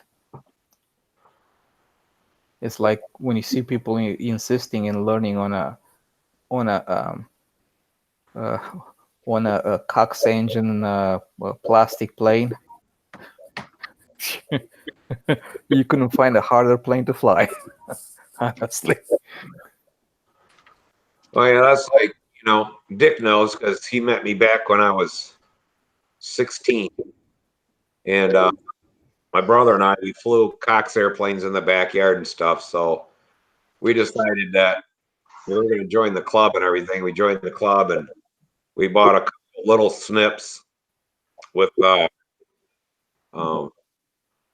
Cox TDs and bladder tanks, and we took them out there to the flying field. And boy, we were going to fly. And neither plane, well, they came back home with us, but they came back home different than they went out. It's like sometimes I see this kind of a misconception that people go through. Oh, I have to learn how to fly a fly streak perfectly before I move to a better plane, a nobler. I need to find a fly nobler perfect because before I move to a top level stunt ship. The truth of the matter is that the better the plane, the easier to fly, and that's all there's to it. As the planes get better and better in quality and perform better, they are easier and much easier to fly. So if you try to teach a kid to fly on a plastic Cox airplane or something like that, you're probably going to have a shit time trying to learn it. And then you take the same kid and put him on a high-end pattern ship or something like that, something that flies nice and is trimmed out and stuff like that, and he would learn in 10 laps how to fly. I mean, just that's the difference. Yeah, have an airplane that flies, or you fly the airplane. Yeah, exactly. Yeah, I had my son and his buddy with me, right? And I was flying the Revolutions, and I got him to the center of the circle, and his buddy, almost first flight, I was just hands off, just sitting behind him, and he was flying the plane, nice and level, nice and composed, not an issue. But the plane tracks the plane; it's easy to fly and everything else, right? So, same for my son, My son was going over there. He was kind of getting a little bit, how I want to do loops and I want to do ups and downs. Like, no, you fly level for now. Learn that first, So, but he was doing very well. I mean, and this is on his first flight, his first, contact with flying a plane, right? So, but the plane flies well. Yeah. So it's easy. The better the plane, the easier to fly. That's the key. But the people kind of think like, well, if the flight streak it's hard to fly, and the nobler must be harder to fly. And if the nobler is harder to fly, that means a high-end stunt ship or something like that is even harder to fly. So I have to learn how to do on the fly stick. No, it's the opposite. The smaller the plane, you get bad engine runs. They don't hold very well because the Reynolds numbers are just really crappy for them. They just don't have anything to hold on to fly to begin with. So, and as the planes get bigger and bigger, that's just much easier to fly. That's all there's to it. Yeah, we can fly a 049 in my backyard. That's about it. And I got a couple of the little half-A clowns, electric half-A clowns. They fly real well for a half-A size airplane. They really do. And we flew the hell out of them in the backyard, Yeah. Well, keyword for a half plane. But it was that, or at the time, we didn't have a field here by our house. We had to drive 2 hours to a field. And a lot of time when I got out of work and stuff like that, there wasn't time to make dinner and all this and drive 2 hours and stuff like that. So we just fly in the backyard. But I mean, if you're working on inverted and stuff like that, the thing would loop and do just about everything you wanted it to do. At the time, we weren't, trying to triangle or anything like that. But that setup is for the motor and battery and stuff like that. It has plenty of power and it's stable for a half-A. There's only a couple half-A planes that I've seen that fly pretty good. One of them has that super long nose with a nice wing. It has a double boom on the back. Looks like a humbug that Bob Barron used to build with only elevator only plane, right? Yeah. And that half A was very nice. I mean, it just flew very well. The second one that flew very well, it was actually, I'm being biased here, but it was my design. It was an I-beam wing, relatively large surface area, and I mean, it's almost also all 15 plane size-wise, right? Yeah. But I was using a Norvell 04 with a thin airfoil, large wing, I-beam wing, built up fuselage with two 1/16 sheets of balsa and 1/64 plywood doublers on the inside. Basically, you have the big I-beam wing plane scaled down for a half A with a thinner airfoil and stuff like that. So that's what I did, and that plane flew very well. I was just flying on 42-foot lines, 08 solid lines, and he was flying great. But you know, that's the only two planes that I've seen, and that flew very well for a half A.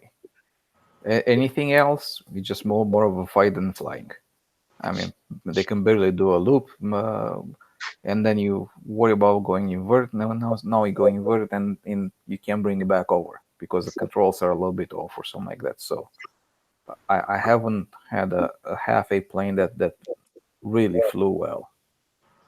There are out there, some of them, but I didn't see them. I know somebody built a nice half A with a also it's like a scaled down full stunt ship that was very small. I've seen somebody building a mini twister. I think that's very promising. It's, I mean, just yeah. Anyways, story of my life. But you know, it's just like you have to put a lot of effort to get a nice half A. Dennis is tired. Yeah, that's the little half a clown, super clown there, or whatever it is, with an electric motor. Shit, you could sit there and loop it as many times as you want to loop. It'll go inverted, come back out of it. But there was enough power with that electric setup to for it to do whatever you wanted it to do. Yeah. Dennis made a plane a nice half A. Was a Pathfinder, right? Yeah, that's a very good airplane. Yeah, yeah. I mean, you just look at it and you can tell like that's going to be a solid flying plane. Yeah, that's a John Miller design, and he just basically basically scaled down the big Pathfinder and stuff. Except he did put a really nice airfoil on it. It's a and it builds naturally light, which is a good thing. And of Yeah. course, I electrified mine, so I've got lots of power in it and stuff like that. I'm very, very happy with it. Whatever happened to John Miller? I haven't seen him post in a while. He posted recently. He said he had some health issues and this and that and the other thing. But yeah, take a look in the CAD forum. I think that's where it was. He posted a note that he had been, explaining where he'd been and stuff. But apparently he had some things going on. He just wasn't able to be part of it. So apparently, maybe we'll see more of him now. That's the same John Miller that got electrocuted, right? Yeah. How did he get electrocuted? Put a CB antenna on the roof. Oh, during a thunderstorm, huh? No, touched a high tension overhead wire. Yeah, that's not good. Burned the crap out of him. Yeah. Oh, I know that we were talking about ball links before. I don't know if everybody can see these, but they're from Rocket City. and he has a few, maybe 100 left or whatever. But they're not chromed. It was the first version, and they're just smooth as can be. And I don't know. I got a bag of them because them other ones all are tighter than crap, but there's not one in there that's tight. But Well, they sell a reamer. You pop that ball out and ream it out, and then pop the ball back in. Yeah, I've never heard of that. It sounds like a good idea. Did you say that you had one of those reamers, or you were looking for one? I'm looking for one. The helicopter guys use them. All right. Well, maybe we need to go to the helicopter hangar for them or something like that. See how they do it. Yeah. Exactly. I would use the steel ones. I mean, they come from China, whatever, you know, but you have to install them the right way. So where do you get them from? Hobby King? Go on eBay. Just type in aluminum ball links, RC ball links, and What did you say it was? Car hardware? Is RC car hardware? Yeah. Yeah. Okay. I think there's a lot of stuff there they have that we probably ought to be looking at. They're very, very, very tough stuff, and very stuff made to take a lot of abuse that frankly might last forever in our uses. Yes. Yeah. But like I said, some people said they have failures with them, but I think I know why. Yeah, I'm gonna make a little drawing here. Watch an RC car race, and you'll see why they have failures.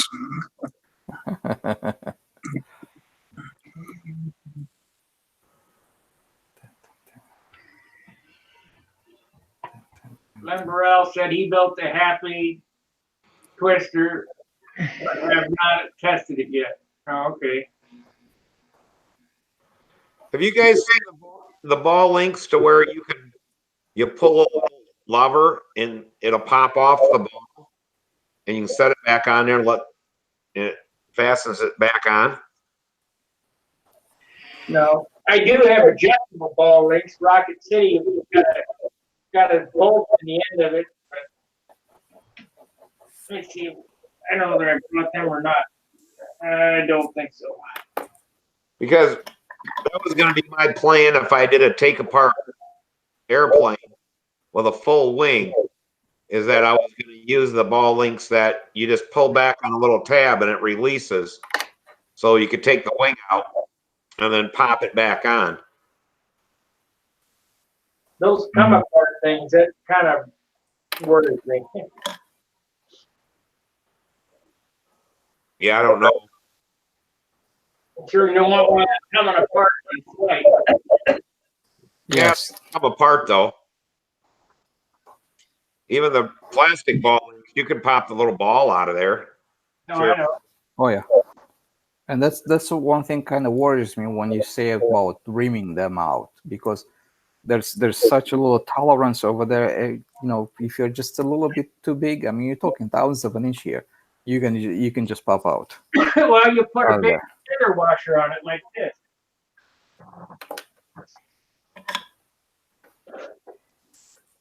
See if I can find them here.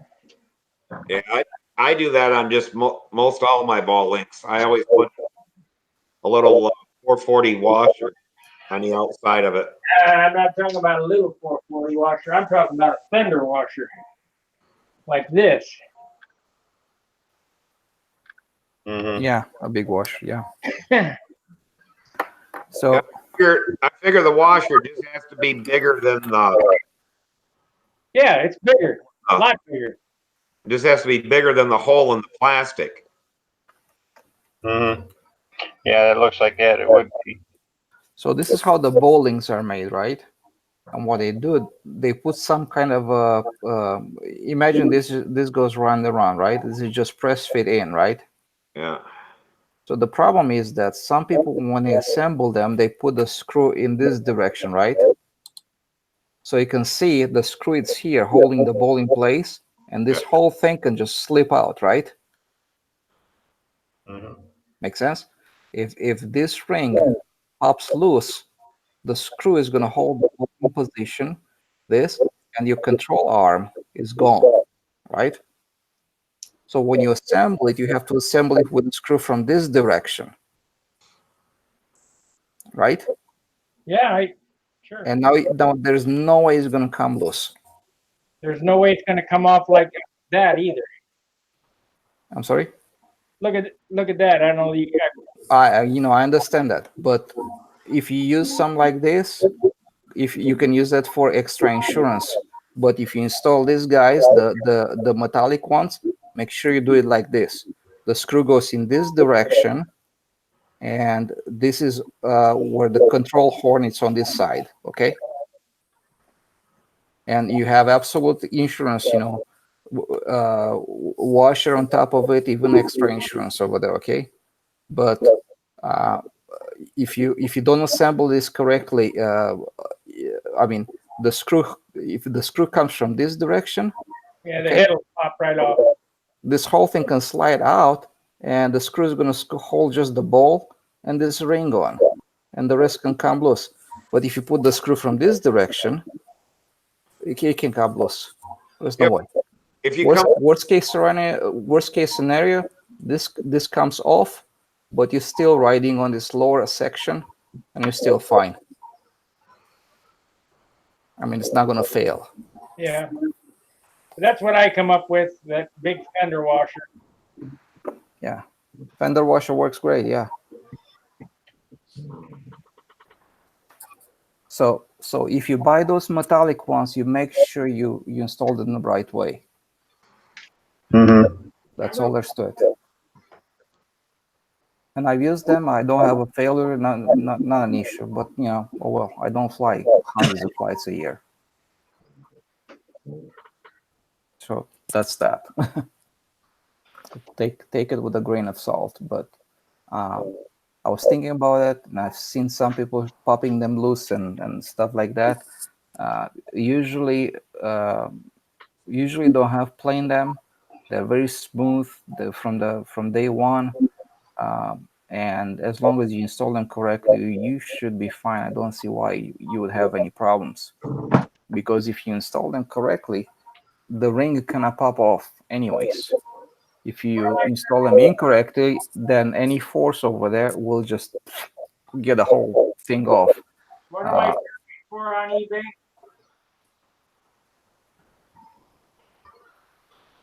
He wants to know what he wants to look up. What does he need to look up? Aluminum ball links. Just go on eBay, say ball links, and you find them over there.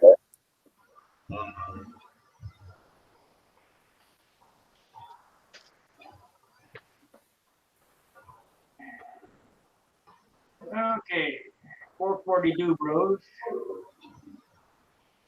2 pieces, 20 pieces, aluminum, metric 3, $12.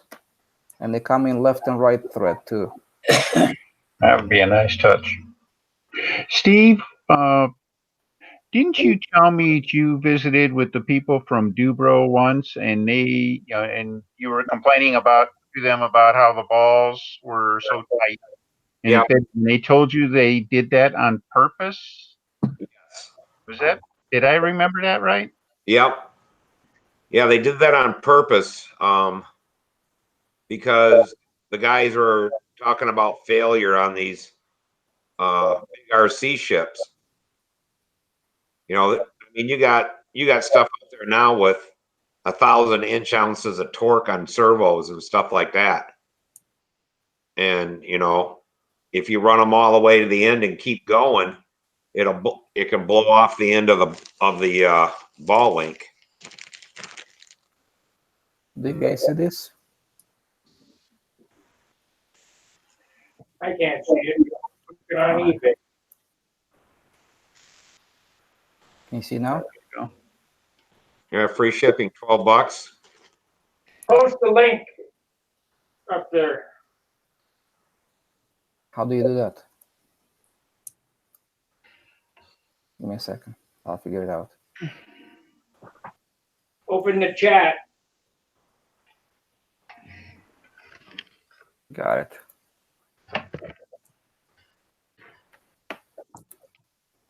There you go.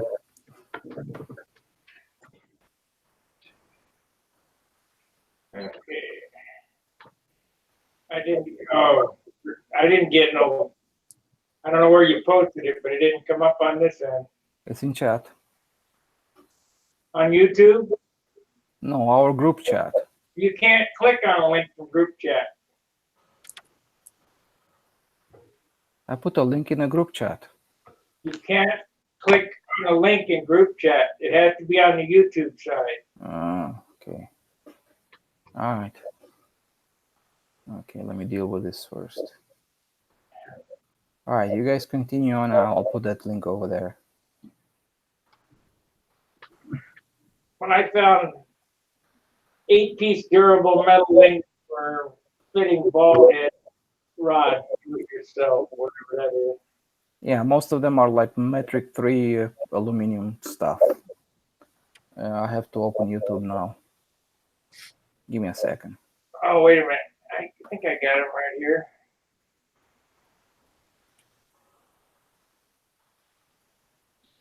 It's in a group chat, not on YouTube. Okay, up on YouTube in the group chat.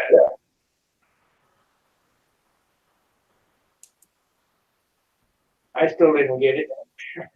Here you go. That's on YouTube now. Must be slow tonight.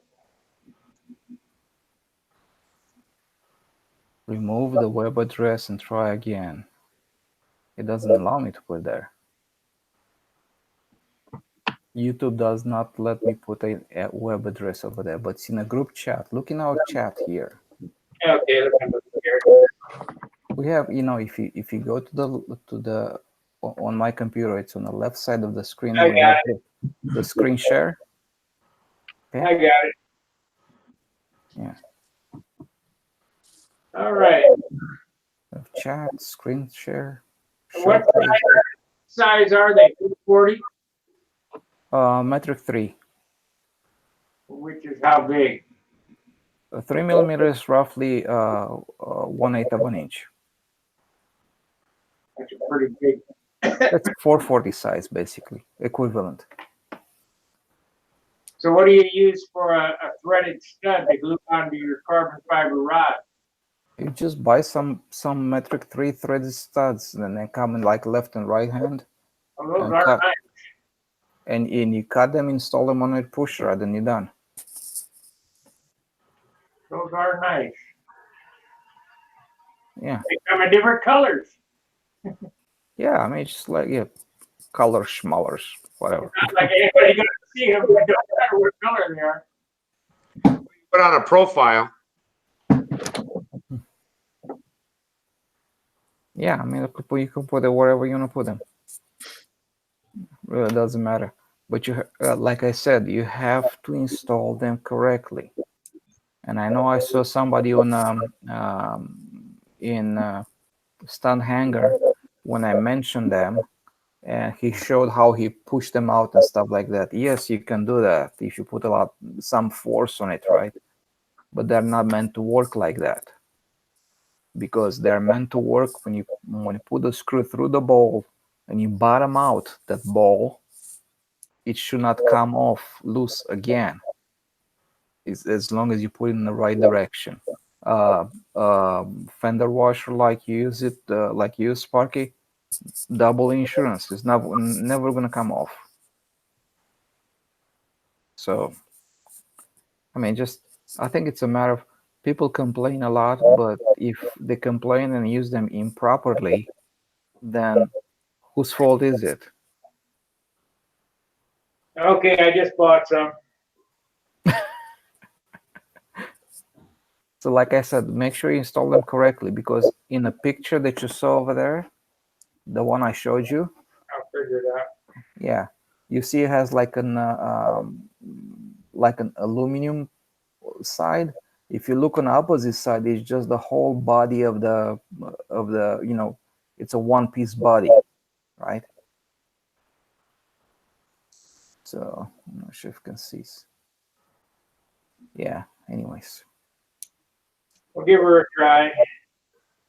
Yeah, sure. And they are loose from the day one, and they're going to be the same for the life of the product pretty much. I've never seen those aluminum ones. That's a good find. Yeah. I don't like the plastic, like I say, because they do swell. Yeah, no, yeah, this is not gonna swell. This will never swell. I'm trying to find something in here, see if I can find an example. Price for shipping was good. Free. I like that. Yeah. So where do they come from? What Chinese made. Huh? They're Chinese made. China, California. From China, California. Okay, here I found a picture of them finally. Okay.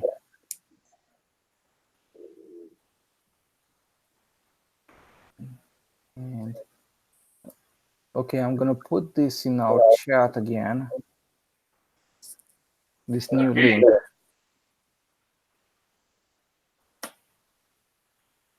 Holy smokes, that's a long link.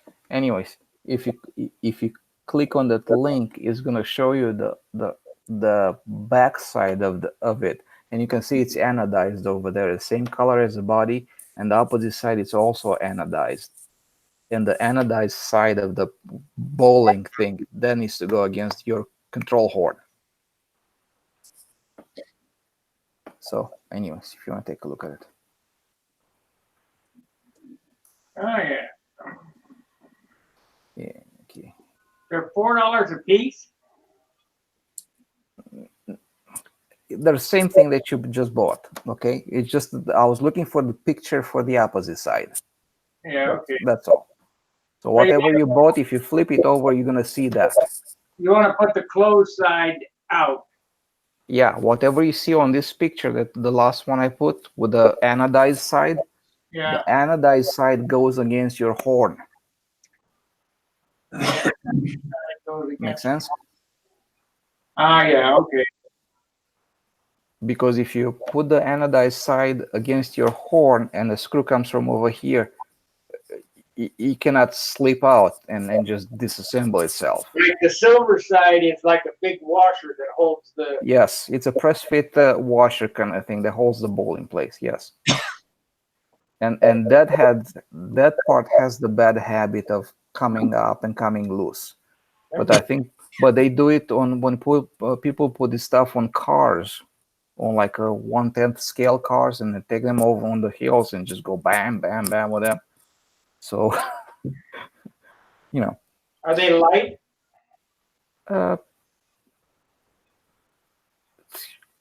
They're, they're probably obviously they are going to be heavier than the plastic ones, but they're not going to bind. They're not going to be.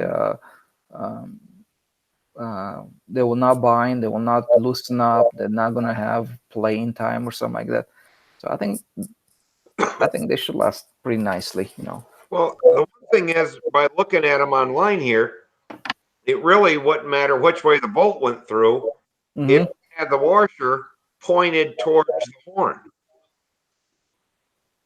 Yes.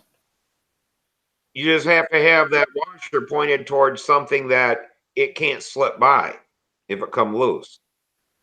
Yeah, I mean, yeah, you obviously can mount them in two different directions. You can mount them like this, or you can flip them over, mount in the other direction, right? Right.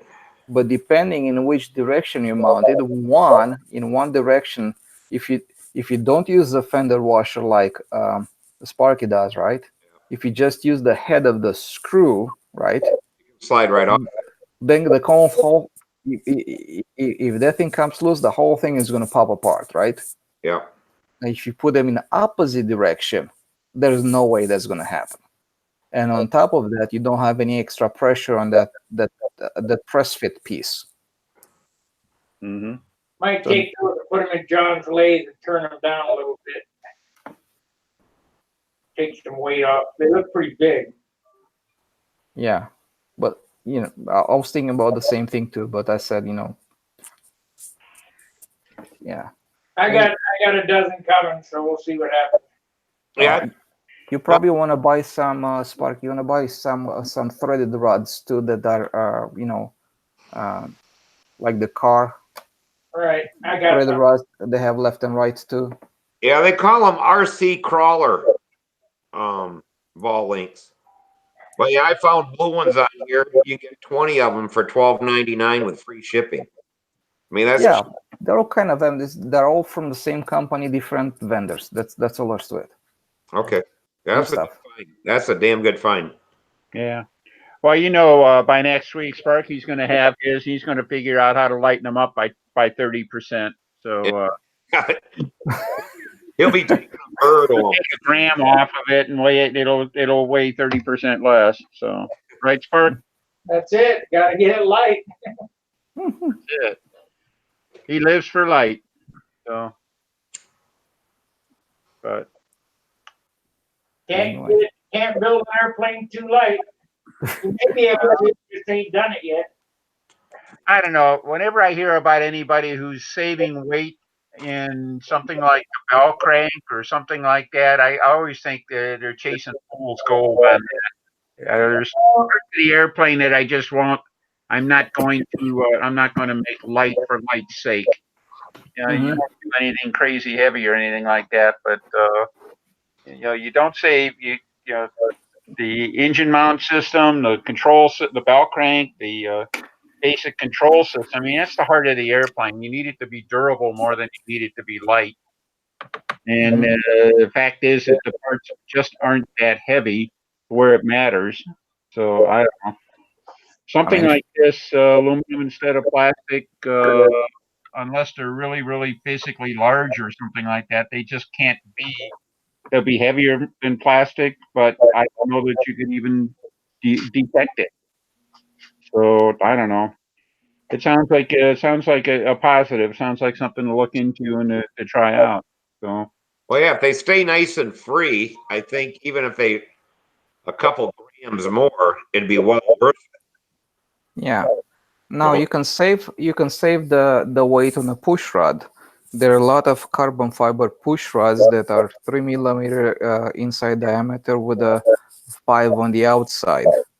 Now, Dennis, you said you don't want to save weight on bell cranks. This is my bell crank for the next airplane. How much do you think this weighs? I don't know. 7 grams. That's carbon fiber bell crank. Solid carbon fiber, or yeah, 7 should grams. be fine. Yeah, that should be fine. And that gets the heck out of a 1 ounce bell crank. Yeah. Yeah, I was thinking about molding something like that, and then I said, not too much trouble. Danny Winship made the best one. He used to charge $50 a piece. I wish I could get a hold of him, but he ain't making them no more. Right. Yeah, I mean, it's not worth it. It's not worth it, Sparky.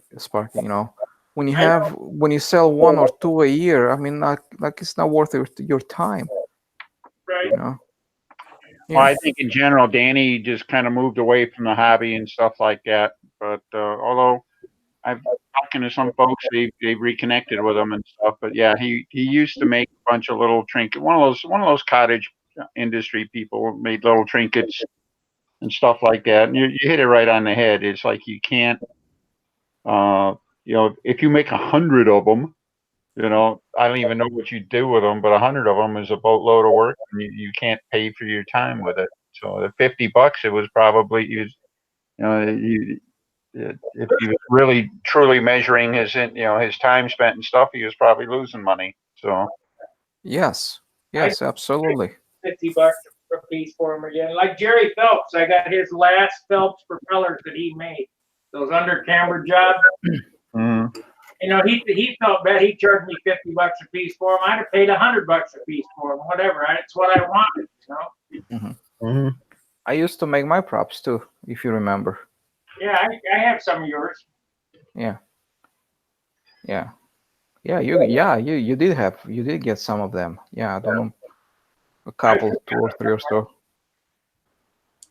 But yeah, well, even with those, I mean, I was making them, and um, uh, most people love them, and I just sold a few of them, and after that, they just dwindled down and non-existent. After that, no, it's just Those were Gator propeller. yes. Yeah, I got a few. Uh-huh. I think Yeah. Wendy had them all. Yeah. Yeah, Yeah. They, about printing out bell cranks in carbon fiber. What's that? Printing bell cranks in carbon fiber. Yeah, I'll what work? stay away from printing stuff in control system, because it's layer after layer after layer this glued with something, so it's not exactly like a continuous strand of carbon fiber. It's almost like making carbon fiber out of veil. You can just grab it, just twist it a little bit, and it snaps off. Well, Danny made the best bell cranks, and he made great control horns. They were like jewelry, but like Dennis was saying, it's just not worth his time. Yeah. Yeah. Now, can you buy carbon fiber plate? Yeah, yeah. Yep. They come in all kind of thicknesses. I think it starts at a half a millimeter, and they go all up to. Is that continuous strand? It's actually fabric that's laminated at different angles, and with binder, and then they press it together. Like phenolic. Yeah. Is that strong enough? Yes, that will work. Just a pain in the ass to cut. Yeah, really dirty. Yeah, phenolic is nasty stuff, and carbon doesn't get any better. Yeah, usually when you cut carbon, you have to cut it with carbide end mills, and you cannot laser cut it or something like that. You have to machine it. Can you water cut it? Probably. Maybe. Yeah, it's a great material for basically smoothing all the teeth off your saws and stuff like that. Yes, if you need smoothing off of the teeth on your saw, yes, perfect for that. Steve Wilk makes those bell cranks for $15 a piece. That's a great deal. Uh-huh. Yeah. Chrysler was making some too. I got one out in the car. It's a real strange bell crank. Yeah.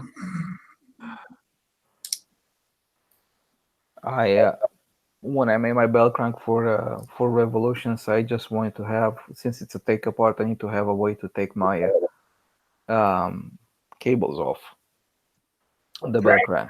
A real neat way. It's a pen with a cotter pin on it. It's pretty good. Yeah. What I have on mine, it has like a tab that opens up. It's spring loaded, so it goes like clank in one direction and clank back, right? So actually it has a little bit of space in between. So I just go on one side, just leave it open. I put my my ring on top of it and just slide it back on. It's never coming off. We never had problems with that stuff. It's pretty nice.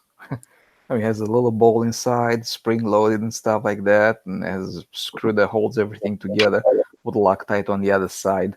And you have to tighten up the screw just right, so you feel that clank, clank. Kind of like it locks it in position into different positions. Right. It comes across like a drill, like a necklace, a hook and a necklace. Not exactly. It's just a sliding mechanism. It's flat on flat surface, right? With a pivot in the center, right? And it just slides open and slides closed. But actually, one surface is here and then goes up. I can't really show it to you right now because I don't have one. When you take the wing apart, then you pull the whole bell crank out when you pull the wing off. No, I just take the bell crank. I just turn the bell crank to one side. With the one finger, I can push that latch open, and the control line just comes right off. And then I flip it over to the other side. I push the other side open. Control line comes off, and the wing is off. That's it. I exactly make. Let's see. I exactly make windy neat handles, but I could not afford to sell them for the amount of time and money I have in them. Yeah, that's Len. Yeah, I'm not surprised. Yeah, I made handles 20 years ago, and you know, I think I was getting $25 for them 20 years ago, and everybody was whining about it. Ridiculous. That's too much money. Oh, Hey, that's good. lot of Make it work. yourself. Yeah. $25 too much? Make it yourself. So whatever. Well, it's only a hobby. Yeah, it's your hobby, but it's my time. That's it. Let me see. Have you seen the handle that the Smith brothers make? Yes, I got one. Yeah, $99. Yeah. You look at it, you think, you know what? That's got a boatload of work in it. Yep. It's light. They're nice, but I don't like hard point. Yeah, it's a very nicely made as hard points go. I really like it, and so but everybody looks at the price. Oh my God! Well, oh my God! Take a look at what's in it, and then you go try to duplicate it. See if you can. It'd be one thing if it was good for like 30 flights. A handle was only good for 30 flights and you had to throw it away. I mean, if you take care of it, how many years can you have it? Mm-hmm.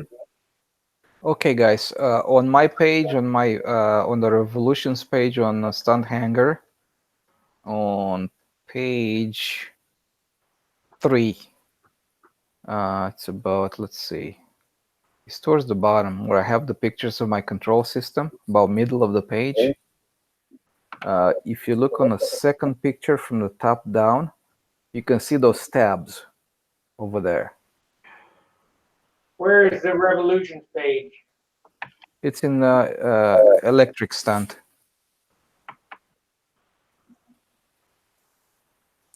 Okay. Or on Facebook? No, not Facebook. Where's your page at? It's in electric stunt forum in Stunthangar. Oh, okay. Let's see.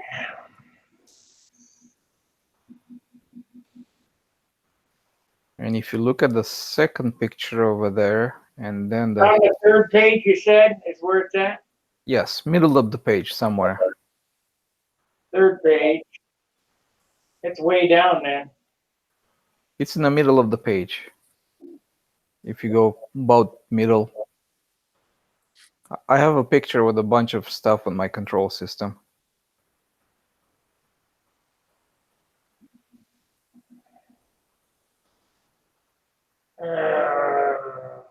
Stunthangar is becoming so big, it's hard to find anything. Did you go to getting them amped up? Yeah, I'm there. Okay. Third And page. Revolutions thread, third page. I don't see Revolution. About halfway down the column. On the third page. Great shot of your ball links there too. Yeah. Well, how come you guys can find it and I can't? I don't know. I know the moderator. I know the chief honcho of that. He tells me secrets. I could introduce you. So you see those Delrin pieces that are held by screws? Right. Okay. Between the screw and the Delrin piece is a spring over there. Okay. Oh. And underneath the Delrin it's also a ball over there, a little ball that sits in a pocket. So when you open it, it kind of goes clank, and then when you close it, it goes clank again. And if you go on a third picture down, you can probably see over there the space and the pin that holds the stuff in place. I mean, I could probably make like a little video of it or something like that. Maybe put it on that, control like flying or something like that on Facebook. I don't see the clank though. So Yeah, it's not, I mean, it's the Delrin pits actually Mooks has two positions. That'd be the best way. So Yeah, the Delrin piece has two positions, open and closed. So this will be the closed position after I have the lines put on the pin, right?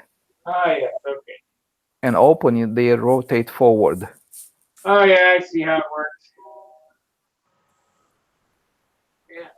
And that's a press pin, a 1/8 inch press pin that's being pressed into the arm itself.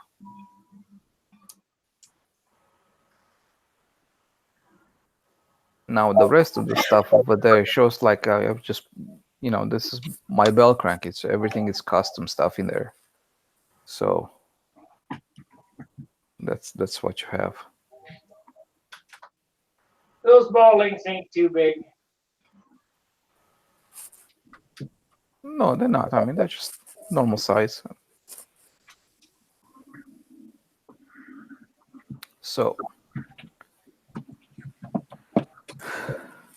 You use the red ones.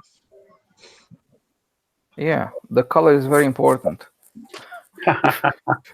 If you don't use red ones, you probably got it wrong. But if you look on a there's a picture almost to the bottom, and actually you can look at either of them. The last two. One of them it's a ball link installed on the flaps horn, and the other one is on the elevator. And if you notice the ring, if you look on the other side of this ring here, it's all anodized because it's part of the body, the anodized body of the bowling system. So this is how you have to put them inside. If you don't do this, so if you don't do this or you don't even put a washer on the other side, well, get ready for a big surprise sooner or later. But like I said, you know, there's a correct way and a bad way to do it. No, I see the one you have hooked to either an aileron horn or a elevator. Yes. You got the washer pointing out towards. That's correct. And that's the way you do it.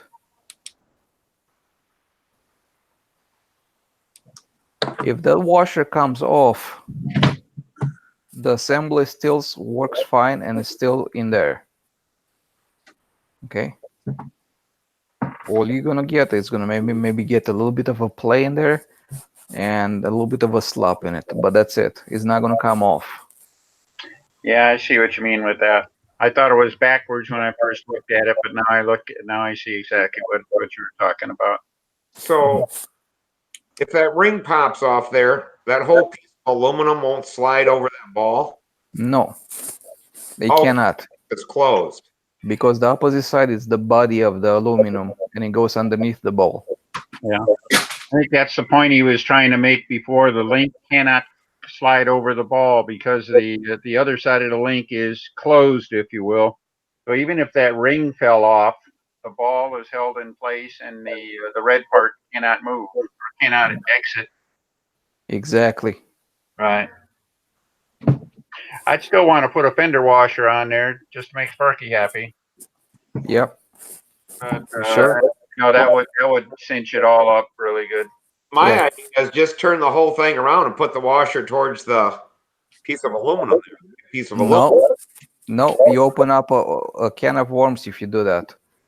Because if that aluminum ring slips out, now the whole assembly is going to pop off. Yeah, I see. He's absolutely right about that, Steve. Oh, all right. I see. Hands probably to see it work, but I did the same thing you did when I first looked at it. I thought, wait a minute, that's backwards, but no, it's exactly right because it absolutely cannot come off. The red part cannot come over the ball. Yeah, because it's small on the far side and big on this side, so it can't move out. So when you pick up your plane, if you hear something knocking around inside there, you might want to check to make sure your little washer hasn't popped off your ball link. Exactly. What the hell is that? But that's the worst case scenario. Right. And remember, these are made for crawlers, for cars. They have lots of movement. They go smash and tumble and, you know, do all kind of good stuff over there, racing and go over bumps and very hard, heavy duty stuff. We don't use them for Gotta that. put a whole lot more pressure on that ball link in a car than it will on the airplane. Yeah. Take a lot of shock loads in the car that we just don't put on it. Yeah, that's usually where they put them, in a shock absorber. I'm looking at the bottom, the rest of your control horn there. Are you using set screws to lock the wire into the aluminum housing? Is that what that does? Down The at bottom base of one? the horn? Yes, and I have flats on there too. All right. So I have flats over there, and the set screws are on the flats, and there's another screw over there that adjusts the. I can set the bias if I want to tweak the flaps or something like that. I just loosen up a little bit, put my flaps in a new position, tighten it down. So that's actually a two-piece you're looking at. Can you adjust if you had a warp or misalignment or something like that? Can you adjust that from side to side? Yes. Like bending the flap horn, only doing it with set screws? Yes. Okay. Yeah, that's built into it. I got a question is that if you got a flat on your wire, how then can you adjust it? Well, because there are two wires, first of all, Yeah. and one of them protrudes inside there are two pieces over there, right? So one of them goes inside the other one, so it's kind of like a hinge point, and you just loosen up the screw on the back, and I don't think you can see it here, but if you look on a bottom picture where the bottom of the flap horn is, all the way to the right, there's a very dark spot over there. And obviously the light is wrong over here in this picture, but it's over there. You're not rotating the wire, you're rotating the whole horn. Yeah. The horn is yeah, I see how it works. The wire is locked onto the aluminum piece, and the aluminum piece goes like that. Right. Okay. Yep. All right. I wasn't quite understanding how you had flat spots in there and then you could adjust that. But I see what you're saying. It's you have another adjusting piece. That's pretty cool. Yeah. And the top one would be the elevator horn, the one on the top. And I also have two pieces of wires. So the idea is that when I was assembling in my plane, when I mold the plane, I mold these Delrin pieces inside the when I do the molding itself, right?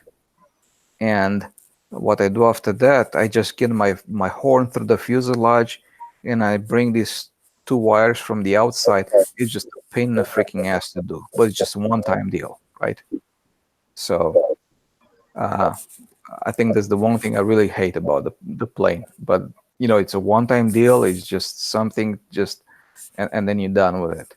And I don't have, if you look at my control system, I do not have a push rod from the to the flaps and from the flaps to the elevator. Now you It's got from that cam in there. Yeah, mine it goes from bell crank to the elevator, from bell crank to the flaps. Mm-hmm. So that's how it's working. That's why the flaps has a single hole in it too. Oh, okay. Well, guys, I'm gonna get off of here. I gotta go over to John tomorrow, paint. Yeah, I'm gonna have to bail out too. So been Hey, fun. We got Sparky to stay till 11 and 12 o'clock. Yeah. Oh, we all turn into pumpkins, I think. Before he turns into a pumpkin here, he's got to get up before midnight. I change back into a rat or something. I'm not sure. Trying to remember. Rusty tonight. He's done a good job, so he deserves a night off. Yeah. We'll Now, all righty. Well, everybody, have a great weekend and have fun, and we'll catch you next week, I guess. All right. Cool. I'll work on my voice. All right. Yeah. All right. All right. All right. Take care. Good All right, night. guys, I'm gonna head on out. Fair winds, Yeah. tight lines. See ya. Yeah. Good night, sleepyhead.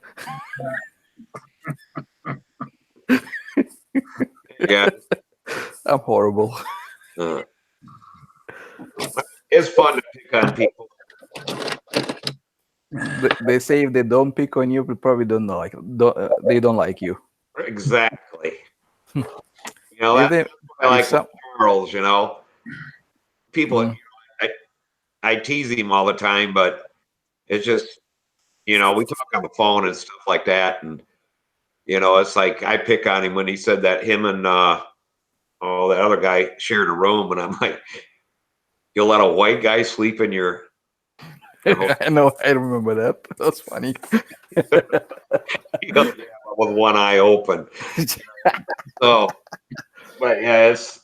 And I would not be surprised if an idiot out there is gonna go like, "Oh my God, he's so rude. He's so mean. How can he do such a thing?" Oh, Oh, I know it.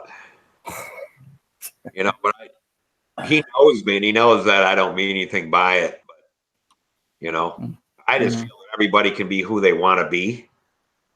You don't have to be a certain way or whatever. yeah. You know, stuff you have in common, you have fun with. How long have you been in the U.S. now? Me? Yeah, 30 years plus. Okay.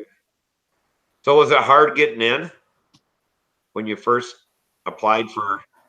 Well, we were not 21 years old at the time, and we came to reunite the family here with our father. Oh. So he put in some words over there in the U.S. embassy and stuff like that, and they got us through. Actually, it was pretty easy for the U.S. embassy because back then it was the communist Romania, right? Right. And it was just before Ceausescu fell. So after he fell, there was a huge exodus because they would give passports to everybody to leave. That was a problem because Romanians would not give you the passport to leave the country. Right. If you try to leave the country that's not at the border point or something like that, they will shoot your ass. Yeah, I was wondering if you were flying in the World Championships and then bailed once you got to another country. No, actually, my father did that, kind of, sort of. He ran over the Danube River with an inflatable boat, and it was himself, his wife, his son, and his uncle, 4 of them, right? And the border patrol were looking for a group of 4 people, and what they did, they split. They went 2 in front, 2 in the back. So when they were going past them, they were looking for 4 people, and because there are 2 small groups, they didn't notice them. And they went there at night time. They went to the Danube River at the border with Yugoslavia, and they inflated the boat, which was just a little raft, and they just paddle across, and they could hear some guys trying to start the boat, and the boat would not start. And they managed to get across because if that boat would start, they would be just gunned down. Oh, okay. That's typical, standard procedure over there. You try to run out of the country, they shoot you. So how many years did it take for you to reunite with your dad then? It was a few years after that. Oh, okay. About 5 years later. Well, at least it all worked out. Yeah. Right. It used to be real hard. You had to escape or, be a good athlete and get into another country. And yeah. Well, yeah. Rich, shut up. You talk too much. Yeah, I'm just watching. Just a listener. Yeah. He talks to me all the time enough. Probably he's sick of talking to me, so I just. I see that wing. You already got it up and running. Is that the foam wing? Yeah. So Dixon comes all sheeted. That's for that Dagger plane he come out with. It's really a time machine wing, and then He's got a quick build fuselage. It looks like a stiletto when this thing's done. Nice, nice, very nice. A Stalker 51 rear exhaust and fuselage laying on the other bit.